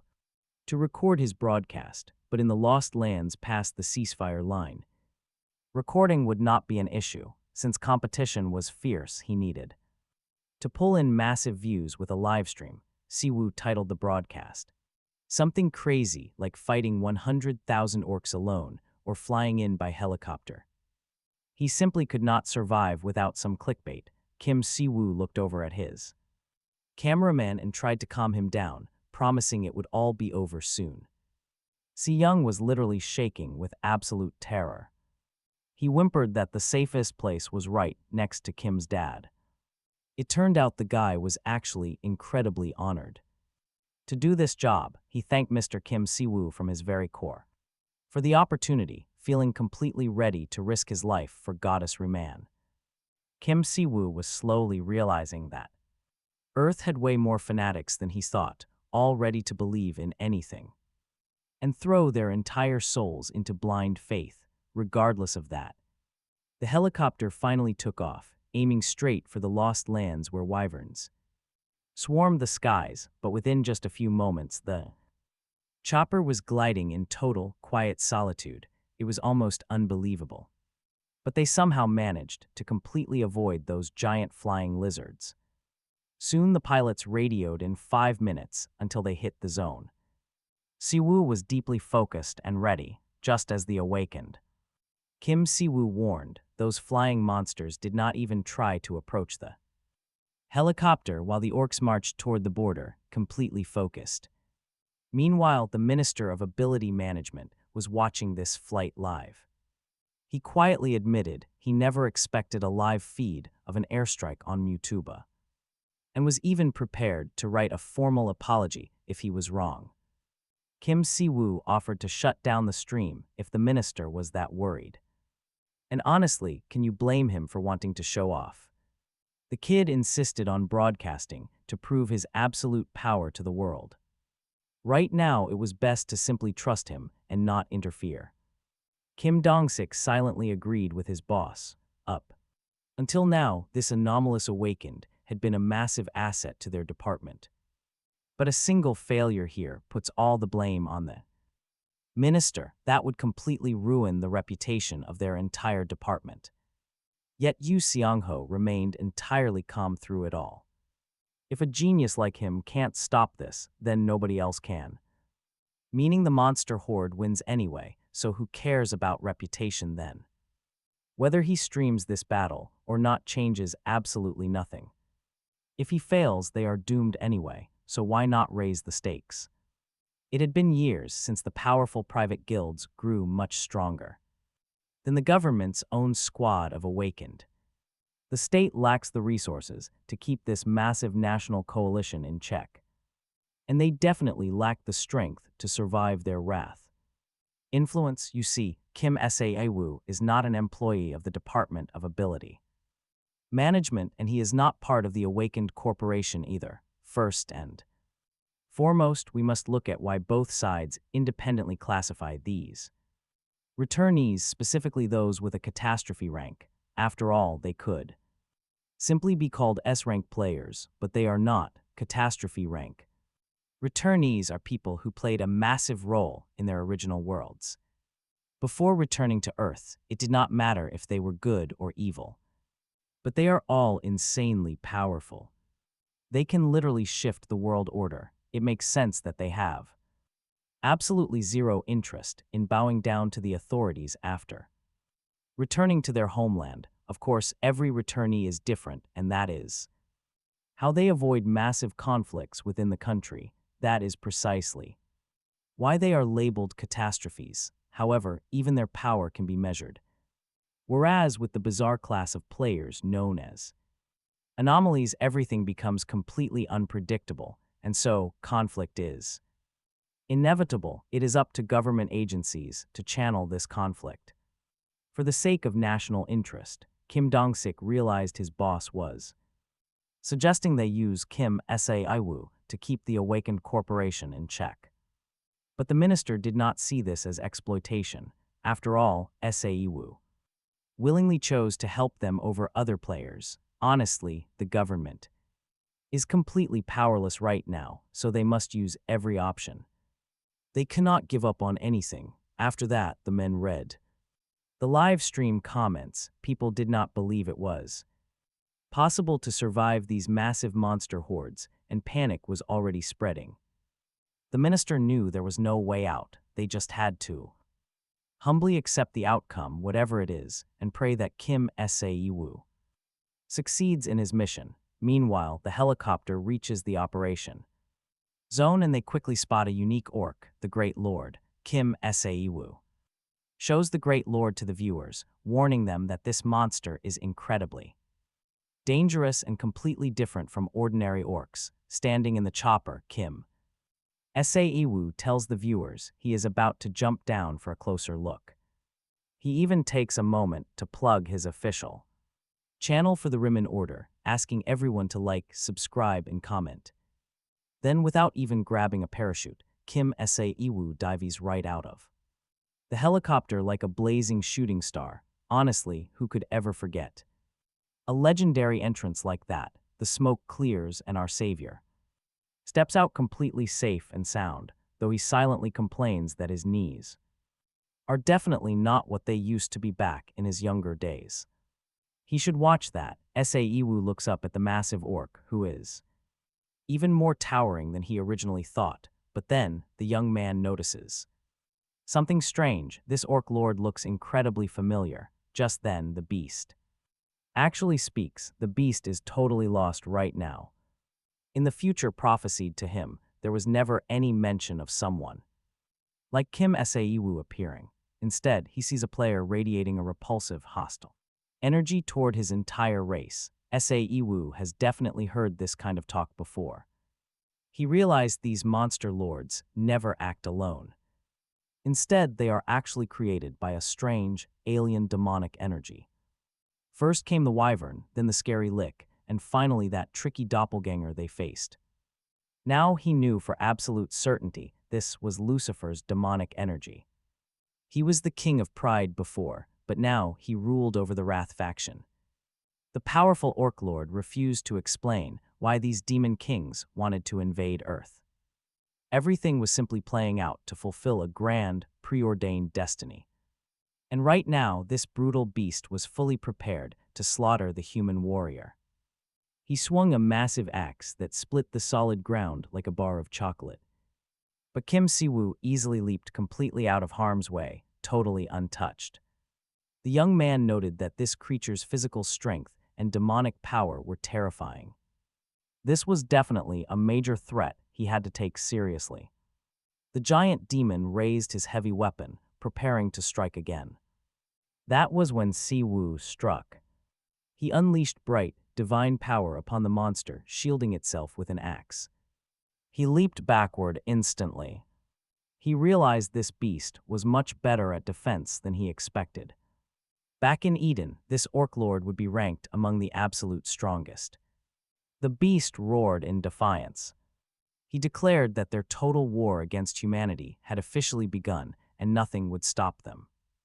No human army would ever be strong enough to halt their advancing demonic forces. The Lord ordered his forces to charge.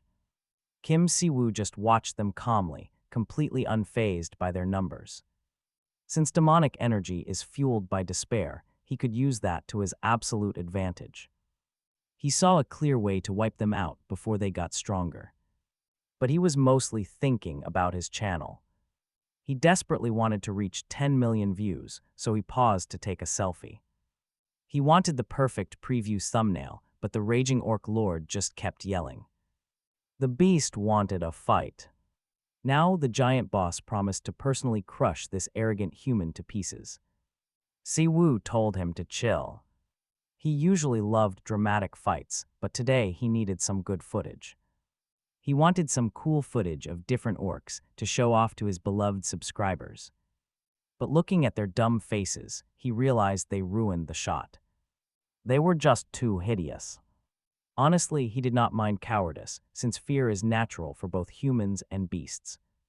He gathered bright, divine energy. This reality-bending skill had to be heavily modified to avoid breaking rules. The heavy restrictions on this skill were modified, allowing him to activate the tomb of the Holy Spear. A colossal holy weapon surged forward, crashing down onto the battlefield. Blinding light filled the area. The air itself shook violently, threatening to bring the temple down. The ancient stone arches began to crumble under the sheer pressure. Thousands of glowing holy blades rained down from the heavens, piercing through everything in their path. Watching all this from his computer screen, Kim In-woo sat speechless. The young man stared at the live broadcast, completely frozen by what he saw. His brother's duel was on. In the comments, viewers ran out of words. They did not know if it was actual magic or just a screen glitch. Is that level of power even real? Everyone watching is asking themselves that. Because in the face of such overwhelming strength, we are all just spectators. Just hours ago, Kim Si-woo casually asked his brother to make some soybean stew. In-woo complained about missing ingredients, so Si-woo carelessly tossed some cash at him. Go buy it, he had snapped, acting like a total jerk to his brother. He really annoyed his younger sibling, but wait, just 2 hours later, everything changed. This very same annoying brother was now unleashing a level of power that defied logic. It was obvious he was special. In-woo always knew his brother was strong. But this was completely off the charts, beyond any normal definition of power. Not even the top-ranked hero in Korea could stand a chance against him. A literal miracle, it was a terrifying display of divine might on screen. In-woo just stares, he is completely lost in his own thoughts right now. No more doubts, nobody can ever accuse his brother of cheating again. But then viewers watch in absolute shock as the defeated orc's hand twitches. Chills run down their spines as they realize the beast actually survived that blast. In-woo's jaw drops. How is that giant monster still breathing after all that? He locks his eyes on the screen, waiting to see what his brother does. Calmly, Kim Si-woo walks right up to the massive, twitching orc lord. With one swift flash of holy light, he slices the giant beast in half. Honestly, Si-woo looks pretty annoyed the monster survived his first strike. But now the enormous threat finally lies dead and completely destroyed at his feet. Over at the temple of Goddess Riman, things have been pure chaos since morning. Our hero, however, is still sulking that his first hit did not kill it. To him, the final video clip looks sloppy, unprofessional, and totally disappointing. He genuinely believes he failed, but the rest of the world, absolutely thrilled. They think his performance was magnificent, especially because it showed his human side. After all, nobody is perfect, not even an overpowered priest. Still, Si-woo keeps complaining, wishing that first strike had ended it instantly. Clearly, our holy hero cares way too much about looking cool. Gu Min-soo reports that after the Orc Lord's death, the horde fell apart. The remaining monsters started infighting, and the entire threat has completely vanished. It seems peace is finally restored. Next, the state officials speak up. The Department of Ability Management officially releases a statement thanking Kim Si-woo. Meanwhile, the elite National Corporation of the Awakened is keeping dead silent. But every major news outlet is hailing him as the nation's true leader. The celebration is cut short when a massive new gate opens in Busan. Now the public is desperately wondering when their savior will join the raid. Honestly, Kim Si-woo would gladly jump right in, but there is one problem. After dumping that ridiculous amount of divine power, his system has completely crashed. A flashing warning tells him his holy powers are locked and completely spent. He is blocked for the next 24 hours. Talk about terrible timing. That spectacular blast looked terrifying from afar, but now he is completely defenseless. The monitoring team stared at the screen with their mouths wide open, speechless. Even Kim Dong-sik sat glued to the screen, completely dumbfounded. Now even the Minister of Ability Management finally understood the terrifying truth. Anomalous awakened players, really, were nothing short of living nuclear weapons. Before this, everyone only had a pretty vague idea of Kim Si-woo's true power. But now, his real goal behind hosting this insane livestream was starting to make sense. No surprise there, every single viewer was likely feeling that exact same dread. Meanwhile, Kim Si-woo was still casually talking to his channel subscribers, reminding them to hit that like button, leave comments, and subscribe. The authorities realized they didn't need a formal apology anymore, they just needed to take him seriously. Kim Dong-sik immediately called the awakened youth to praise his show. He told him the broadcast was so wild he didn't even blink once. Kim Si-woo smiled, glad his partner enjoyed it, before asking for a quick favor. Could the military handle the rest, since an unexpected situation had popped up? Kim Dong-sik agreed right away, promising they would take care of everything.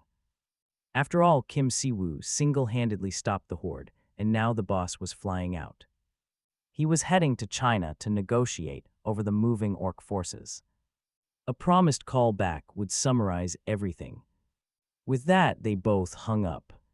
Quite pleased with the chat, Kim Si-woo immediately opened his phone. He wanted to check the latest comments and news updates on the situation. Apparently, a lost pack of leaderless orcs was currently heading straight north. All available players were mobilizing, but the online hate was already starting. Trashy headlines claimed the first anomalous awakened player was suddenly doing nothing. His younger brother In-woo was completely shocked by these cheap articles. He couldn't believe his older brother was actually letting this bait get to him. Determined to prove himself, he hated how quickly they forgot his heroics. It was like they completely forgot he just saved their lives. Since the national corporation's players went to handle it, Kim Si-woo stayed home. He could just do some quick household chores and maybe buy some potatoes. Smiling, he raised a fist to remind In-woo his power was only partially sealed. He could still easily give his little brother a good old-fashioned beating. Eventually, the brothers sat down to eat, joking about his constant media fame. With this much hate, Kim Si-woo was bound to live a very long life. Meanwhile, political opportunists and the Goblin Guild were already placing their bets. Rumors said a brand new horde of monsters was waiting behind the gates. Pretty soon, everyone would be dragged into the meat grinder. They had to handle at least one beast wave properly before things got worse. Having a hearty meal helped Kim Si-woo calm down his raging thoughts. While others fought orcs, he had his own plans. First, he needed to head over and prepare his sacred temple. On top of that, he had to check his updated stats after beating the Orc Lord. Protecting the frontline had actually triggered a highly rewarding secret quest. Guarding his allies while the world was resetting paid off big time. He loaded up on divine power points, but the real challenge was just beginning. There were still nearly 7 hours left before the restriction on using holy power was lifted. Kim Si-woo spent that time studying the religious order. He felt immensely relieved that he had managed to earn enough divine points before the Earth went through its major reorganization. Sure, his ultimate goal was still pretty far off, but even so, the number of followers was constantly growing, and he wanted to check up on their overall progress. Soon the brothers noticed a massive commotion. There was the missionary, Leo, telling people all about the goddess's faith. He greeted the young leader warmly and explained that since the monster horde attacked, tons of people wanted to become official, devoted followers. Leo Ruman was incredibly proud to finally have brothers and sisters on Earth. Kim Si-woo looked out at the crowd, expressing their deep support and absolute admiration for him. Many had watched yesterday's livestream on MeTube and were excitedly discussing the recent battle. Others shared that their loved ones had been buried right here at ground. 0 and they could finally visit their graves. Kim Si-woo sincerely thanked his new followers for choosing this path, promising that the goddess Ruman would be incredibly pleased with them. Si-woo knew this was exactly the kind of moment he had envisioned when he brought the missionary Leo to this land. Leo was highly skilled at guiding others and made an absolutely brilliant preacher. Kim Si-woo announced to the crowd that Leo was the Archbishop of Ruman. From now on, he would guide everyone in the goddess's holy commandments. The young leader declared his complete trust in him, telling people to ask Leo any religious questions they might have from now on. Si-woo leaned in, quietly asking if he actually knew how to teach. Leo nodded confidently, though there were almost 250 people here already. Si-woo just smiled at that, knowing this was still a pretty tiny crowd. He decided to keep quiet and not terrify the poor guy by mentioning he would eventually have to train about 200 more groups exactly like this. Sensing a silent trap, Leo quickly noted that under Korean labor law, the standard work week is 5 days and no shift can exceed 8 hours.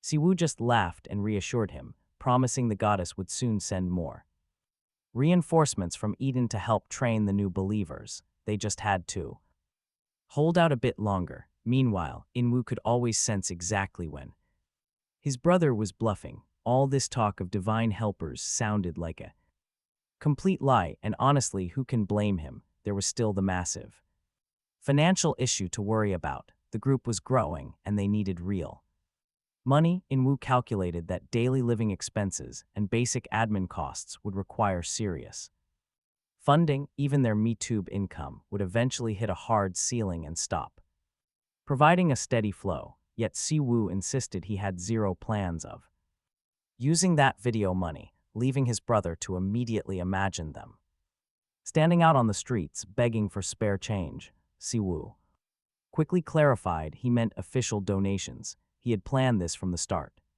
to fund the order's entire budget this way. Still, his brother looked deeply stressed. He hated to ruin the mood, but their sister's expensive tuition and daily expenses were piling up fast. Si-woo understood.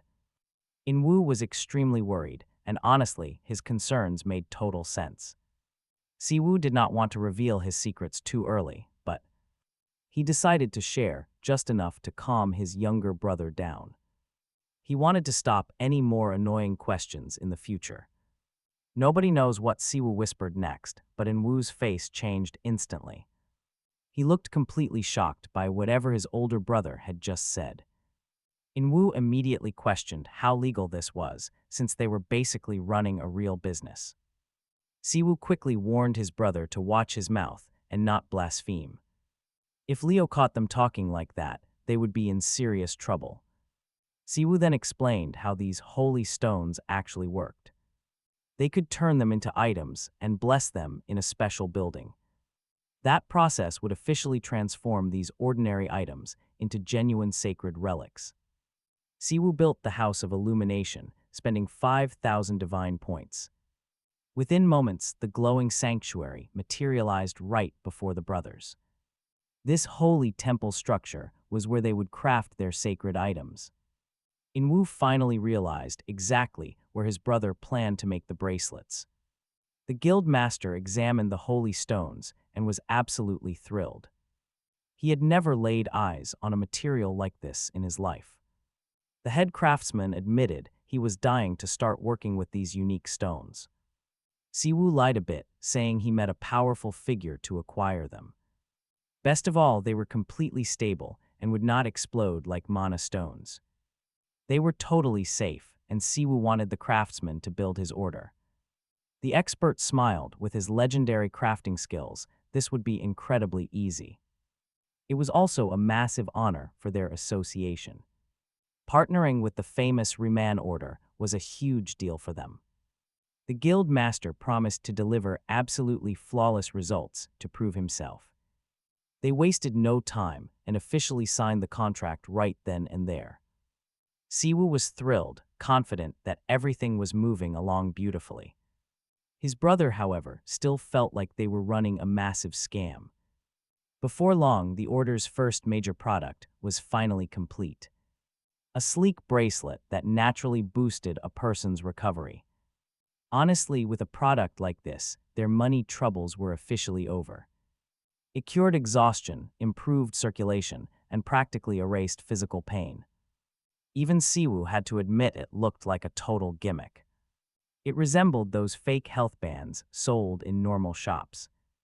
Inwoo stared at his brother, realizing he was a lost cause. His sibling was a terrible marketer, and this whole setup felt incredibly sketchy. To anyone else, a new religion selling magic jewelry looked bad. It looked exactly like a cheap pyramid scheme, but Siwoo disagreed. This was different because his magical bracelets actually did what they promised.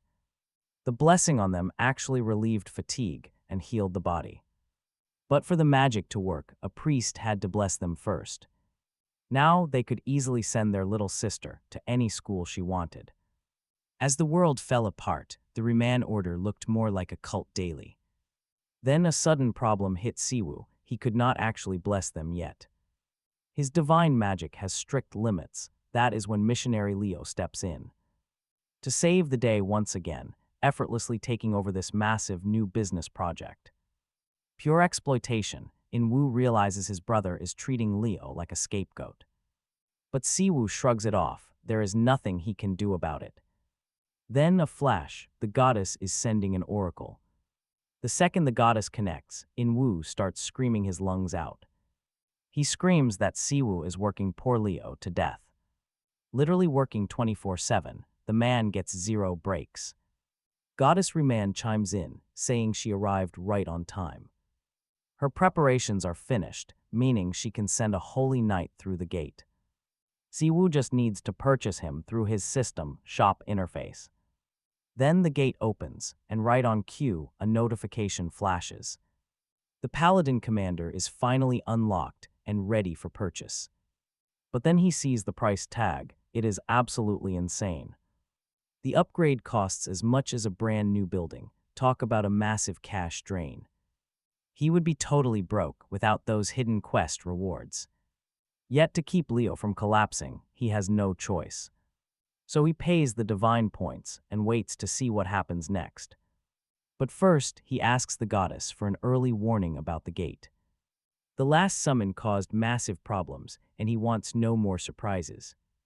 Though that disaster did lead him to the Goblin Guild boss. They got lucky then, but now they need real preparation. The goddess goes quiet for a while before dropping a huge bombshell. Her timing is absolutely terrible, and the panic shows on Siwoo's face. Remand quickly apologizes, admitting she felt awful for making him wait so long. Because of that, she sent the Paladin commander over immediately. Siwoo nods. The world is in bad shape anyway. Chaos reigns everywhere because of these strange dungeon gates. Right then, a panicked Inwoo runs over and shoves his phone forward. He shows a video of a girl fighting beasts in Remand's name. She easily slaughters the beasts and stands victorious over their bodies. This makes one of the local warriors absolutely furious, and he charges. He demands her name, treating her like an enemy. Surrounded, armed players circle her from all sides. Blades point at her from all directions, but she does not even blink. Suddenly she parries a sharp, lightning-fast, and incredibly powerful defense. She leaps high, ready to counter. Total confidence, she has this completely under control. They attacked first, now it is her turn to retaliate. Her heavy counter blow stuns. Debris flies everywhere as players scream for answers. Kim Siwoo watches the live broadcast, completely transfixed by her. He is desperate to figure out who this mysterious girl really is. Specifically, why she is winking at players before hitting them. One wink and they fly. Siwoo desperately wanted answers from the goddess, but she claimed her authority. Ended right there, time to head back to Eden. She had tons of work waiting. With that, her connection to the oracle was severed, leaving Kim Siwoo standing there completely stunned, not knowing how to react to any of this. But then, the girl finally walked up to the camera and introduced herself as Luna Leventon, the commander of the Paladins of the Riemann Order. She turned to the warriors she had been fighting and warned them that if they had not surrendered.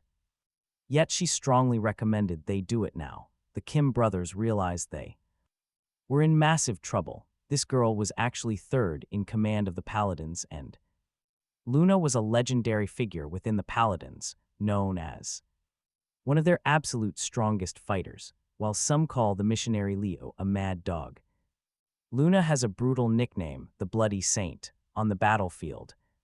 She is constantly covered in enemy blood. She is incredibly skilled with literally any weapon, but the mace is her absolute favorite. She takes great pleasure in crushing skulls and, get this, happily invites others to experience that feeling for themselves. Interestingly, she had also repeatedly tried to get much closer to Kim Siwoo lately, inviting him to hang out and grab some drinks. On top of her crazy skills, Luna boasts incredible influence within the order. Not only is she a saint and a paladin, but she is also exceptionally gorgeous, effortlessly drawing everyone to her. Honestly, she is basically an idol in an era ruled by social media. It must be awesome having someone like her on your side. Meanwhile, Kim Siwoo was completely furious, and he didn't understanding why Luna had randomly started fighting those warriors. Come to think of it, Leo had started out the exact same way. The missionary could not even give a straight answer right now. It seemed like he really had no choice at the moment, since the guild members had actually attacked them first, leaving them to fight back. Leo explained that he and Luna were just following the exact training protocols they had been taught, and now Kim Siwoo wanted to know who on earth taught the priests to fight like that. Leo Ruman looked directly at His Excellency, but stayed completely quiet. Kim Siwoo tried to ask the exact same question again, but Leo just kept whistling a silly tune. Meanwhile, the gates of Incheon looked absolutely massive, radiating pure negative energy, clearly indicating that powerful monsters lay right beyond. Government officials desperately tried keeping journalists away from the scene, claiming a major military operation was currently underway, and the press had absolutely no business being there anyway. Still, the reporters already knew the government was fighting a representative of the Riemann Order, though it remained unclear why they were treating the very heroes who saved the entire nation from that monster horde like this. Maybe the government was just jealous and terrified of exposing their own absolute incompetence. Soon, Siwoo arrived at the scene and saw reporters fighting with both each other and the guards. After all, normal citizens surely have a right to know the raw truth, but here it was mostly about pride. See, the Daeho Guild was incredibly famous in South Korea, but they completely humiliated themselves during the live broadcast. To make matters worse, Luna beat them all up and declared she belonged to the Riemann Order. Before stepping out, he really should have thought. If the public spotted Kim Siwoo right now, it would be a total disaster. The crazy conspiracy theorists would tear him to pieces in seconds. Siwoo knew that showing up now would ruin his reputation. Plus, he would let down team leader Kim and Minister Yu Seong-ho. They had to slip inside the guild's barrier, find Luna, and quietly get her out of there. But Leo was absolutely sure that Luna Leventon would never go quietly. Worse yet, they had no idea how to get through the barrier. Siwoo just shrugged, saying they would keep it simple. They would literally walk right through. So the boys activated their passive skill, Divine Protection, and simply stepped through the magical wall. On the other side, Luna Leventon stood tall, hands on her hips, staring down at a massive pile of defeated hunters. She looked absolutely drop-dead gorgeous, if you ignore the brutal battlefield she just created. Kim Siwoo stared at his old friend. He could barely believe his eyes. Just then, a guild player lunged at her, but she casually blocked the strike with her weapon. Even though Luna blocked it easily, this warrior was actually pretty strong. He got pushed back but was not defeated yet. Maybe this guy could actually slow the beauty down, but our duo knew that Luna Leventon was merely testing his limits. Of course, It was more like she was completely toying with the poor guy. She was clearly bored out of her mind and wanted some quick entertainment. The warrior charged again, and she stepped forward to meet him. But out of nowhere, Kim Siwoo rushed between them and stopped both of them cold. Siwoo claimed it was all a misunderstanding, promising he could handle the girl if the authorities would just back off and let him do his job. Surprisingly, both fighters stepped back, and the immediate danger seemed to pass. But then Luna suddenly lunged forward to wrap His Eminence Kim Siwoo in a tight hug. The girl whined about how terribly she missed him after being apart for so long. Siwoo disagreed. It had only been 2 months since he arrived on Earth. Luna Levinton dropped to one knee, announcing she received a divine summons from the goddess Reman herself to come to Earth and assist His Eminence. Kim Siwoo sighed and told her he understood. It was his fault that Luna got here so late, but they needed to clean up this mess. How was he supposed to explain all the damage she had already caused? Why did she have to beat up every single soldier in sight? Things do not always go as planned, but sometimes chaos works out. Over at headquarters, team leader Oh Chun-woo argued they had to take some blame. His superiors were stunned by his suggestion. They demanded he repeat himself, completely outraged by his bold words. The young leader kept his cool. He pointed out they had acted on special protocols regarding abilities and attacked the unknown visitor. However, they had launched the attack first, ignoring several clear warnings. And now he believed they owed a formal apology to the Reman Order. After all, the entity from the gate stated she did not want to fight. She had even spoken in perfect Korean, expressing a clear desire to negotiate. Yet the military still opened fire, which was highly unusual since those were. These weren't the arguments Kim Siwoo expected. The sect leader even joked that Luna Levinton must have brainwashed the guy to make him switch sides. But Luna just smiled, claiming she didn't have such convenient powers. If she did, she'd have used them on Kim Siwoo first. Right then, the missionary Leo walked up, lecturing her for being too harsh. But Luna didn't care. She was just thrilled to see him. Did he really not miss her? She immediately noticed he'd lost weight. She lined in, checking his muscles, demanding to know what he'd been doing. Kim Siwoo watched this play out, baffled by how close they were. He couldn't fathom where all this physical affection was coming from. Luna laughed it off, saying they served the same order, making them family. But Leo couldn't take the suffocating hugs anymore and begged his master for rescue. Meanwhile, the squad stood there completely dumbfounded. They had no clue what possessed their leader, Oh Chun-woo, to act like this. Sure, he was the right-hand man, but this decision made zero sense. Oh Chun-woo admitted he might be wrong and would accept any punishment. Even so, he firmly believed their guild owed them a proper apology. The commander slowly approached the stunning girl and took a deep breath. He began to speak, offering a very unexpected and formal apology. He deeply regretted that his men had greeted her so aggressively, and thanked her for the harsh lesson. Then, the squad commander boldly asked if she would meet him after work to talk. Luna smiled, completely charmed. She admitted he was actually quite sweet, and told him he'd be even cooler if he fixed his swordplay. Oh Chun-woo blushed furiously, totally unable to look away from her. Seeing his reaction, Kim Siwoo chimed in, if he wanted more practice. He was always welcome to visit their temple, he assured him. Luna Levinton would be absolutely thrilled to give him private lessons. The warrior's voice shook with excitement as he thanked them. Hearing that he'd get to spend quality time with Luna, Oh Chun-woo instantly swore he'd make the trip. Kim Siwoo smirked. He was already plotting, play this right and they'd gain. Another powerful S-rank follower, Luna sighed at his scheming. Noting how he always had devious plans, even Leo admitted. The master was starting to terrify him, bringing back memories of the past. With that, the group decided to go home since their main purpose. For the trip was complete, they had finally met the goddess's messenger. But by the very next morning, the media was absolutely exploding. Reports of Luna's clash with the local guilds went viral instantly. Midtube channels were flooded with endless questions about Luna Levinton.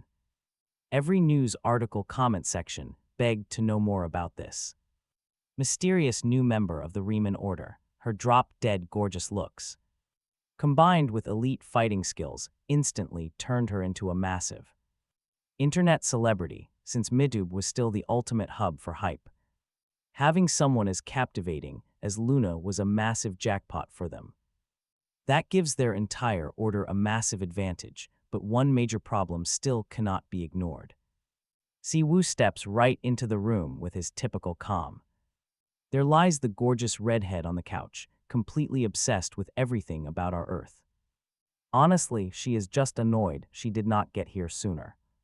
But Siwoo knows her fiery attitude might cause serious trouble. She is already rewatching her videos, figuring out how to strike even better poses next time. She wants to look absolutely flawless. She will fix her hair, angles, and smile constantly for them. Luna Levinton complains that back in Eden, whenever Siwoo turned her down, it hurt. She assumed humans had different beauty standards, but this reaction changes everything. Now she finally realizes her looks were never the issue. Siwoo just sighs at her. He watches her completely waste her time. How did she even learn to use it? It turns out this is all made possible by Riemann's incredibly powerful and passive blessing. This passive skill allows her to instantly master any complex modern gadget. Honestly, looking closely at this blessing, the perks are insane. She can instantly master any tool or weapon. The possibilities are endless. Even in Eden, Siwoo knew this skill was way too overpowered, but now it is even teaching her how to scroll through social media. Talk about an upgraded skill. Luna then asks if he is happy that she finally made the long trip to Earth just to meet up with him here. Siwoo is ready to admit that seeing her beautiful face again is nice. Still, if he tries to dodge the question, she will just keep pestering him all day. To distract her, Siwoo suggests they go visit a nearby military base to see if her blessing lets her operate helicopters and fighter jets. Right then, Leo walks into the room holding a mop and a rag.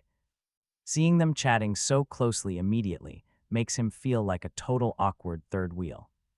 Leo asks if there has been any trouble in the Holy Land lately. As it turns out, things back in Eden are starting to get incredibly dangerous and chaotic. Since Siwoo left, demonic beasts have started creeping back into hiding. They are nesting up north, and someone even spotted the legendary Demon King down south. This terrible news instantly ruins Siwoo's mood. He truly believed he had wiped those monsters out. Now it makes perfect sense why the goddess has been so incredibly busy trying to maintain peace. He asks Luna if she should have stayed behind to help out. But she firmly believes that helping Siwoo in his mission is her ultimate duty. He is the savior of Eden, so he has no reason to feel guilty. Siwoo is genuinely grateful for such warm, reassuring words from the gorgeous girl. To lighten things up, Luna suggests they all grab a drink together. She explains that a saint must know how to handle earthly alcohol just in case, especially to keep an eye on those who cannot, pointing directly at poor Leo. Leo is notoriously the weakest drinker among all of the holy knights in their order. Suddenly, Siwoo's younger sister shouts out in absolute delight from the hallway. She is completely mesmerized by the incredibly beautiful girl sitting in their living room. Even their brother Invwu is flustered, immediately scolding Siwoo for keeping such a lovely guest a secret, while Luna quickly smiles at them. Facing His Excellency's talented younger brother, she mentioned she had heard quite a lot about him. Hearing this, Siwoo immediately warned her not to call his brother a heartthrob. The girl simply smiled, pointing out that His Excellency looked pretty cute when he got jealous. Naturally, Luna immediately played along, claiming she never wanted to cause a rift between them. She insisted she did not want to cause any trouble between the two brothers. She hid right behind her younger sister, leaving Kim Siwoo feeling like he was losing his mind. This girl was driving him crazy. The absolute last thing he needed was an argument breaking out here. While Siwoo looked completely furious, his younger brother felt quite different. He thought Luna was not just gorgeous, but also incredibly sweet and funny. Luna offered a bright smile to the entire family and formally introduced herself. Introducing herself as Luna Laventon, she warmly told them they could just call her sister. She expressed how much she wanted to get to know everyone, then she turned to her stunned brother. The beautiful girl told the shocked young man not to be shy at all. She claimed everyone in Eden kept talking about his amazing video editing talent. A tiny voice of common sense in his head whispered that nobody edited videos in Eden. But before he could process that, Luna sweet-talked in view, asking if she could stay over. She asked if they would mind her staying with them for a while. By now, Seung had totally relaxed and asked if she could call the beautiful guest her sister. Luna instantly agreed, though Leo privately thought she was more of an aunt.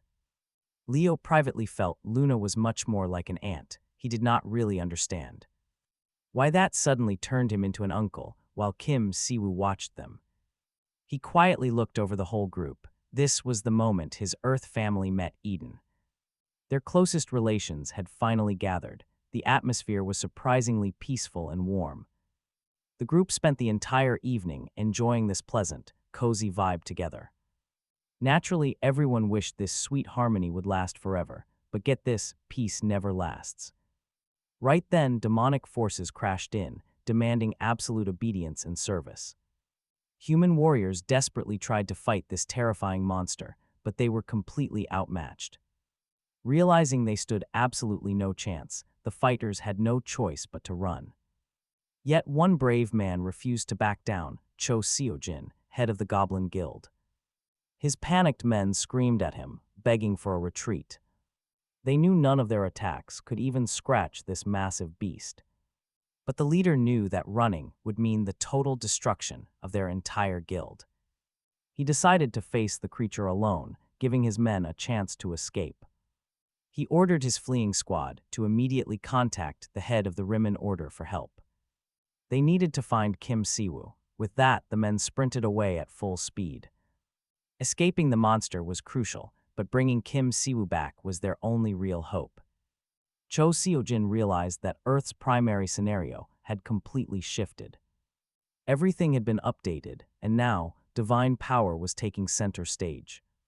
Nobody saw this coming, so players had only focused on raw physical strength. They had completely ignored the divine stats until now.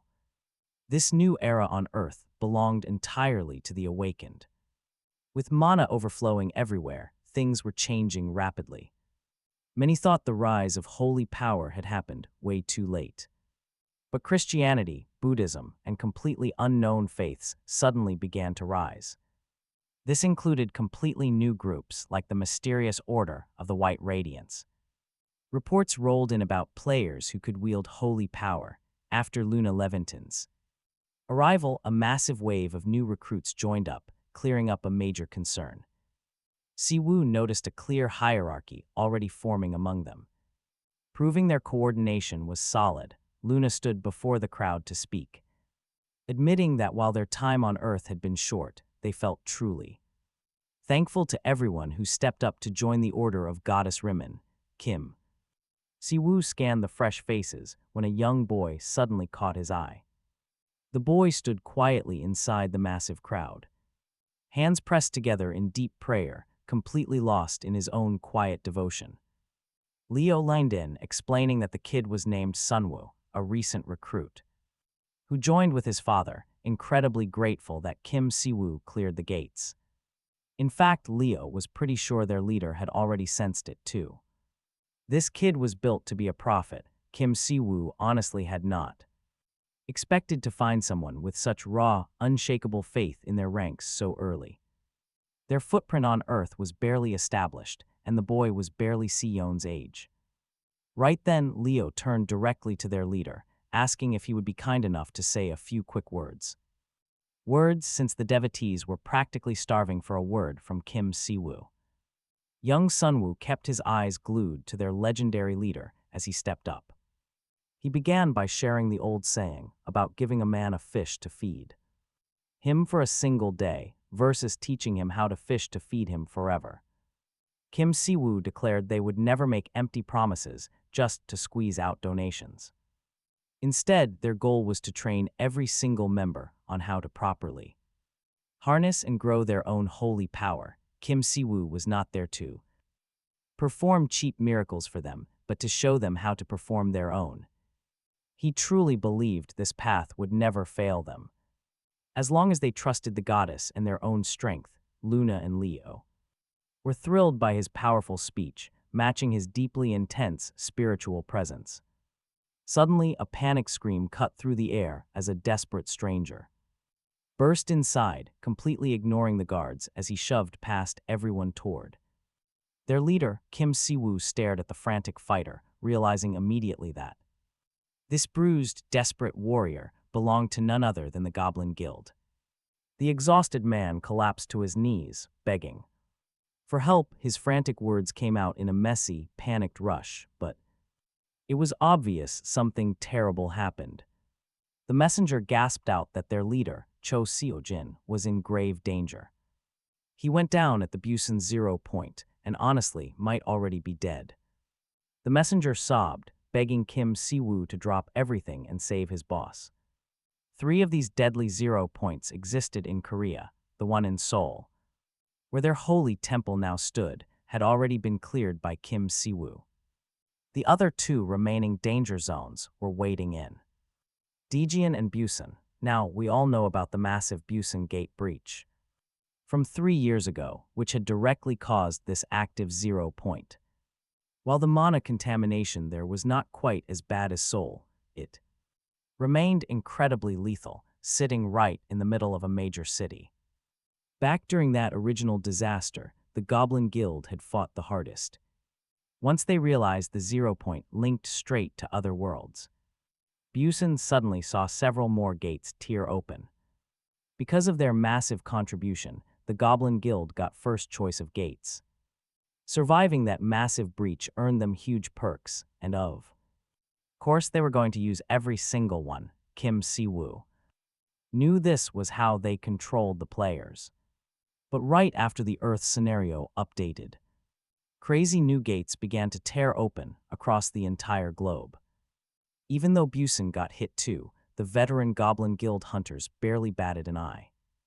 They were honestly way too used to dealing with this kind of chaos.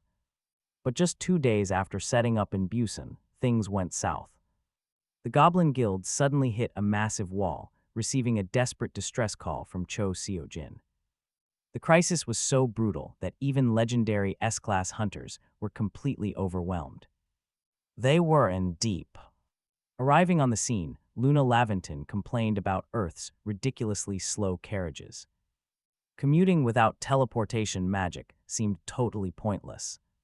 Kim Si-woo also noticed she was trying out modern fashion. She actually spent her very first allowance entirely on modern clothes. Staring at her stylish new outfit, you would honestly never guess Luna was actually a saint. Luna simply giggled and replied that literally every single person in their holy order was strange. Especially their weird leader, who took the crown for being the absolute strangest. When their playful banter finally ended, Kim Si-woo asked for the coordinates. The guide offered to show them the way, leading them straight to the point, and soon the team stood before the gate. Standing right in front of the entrance, Kim Si-woo instantly detected a foul, deeply unsettling energy. It felt both strangely familiar and utterly terrifying at once. No wonder Cho Seo-jin panicked. Luna Laventon scanned the area, already guessing what terrors they were up against.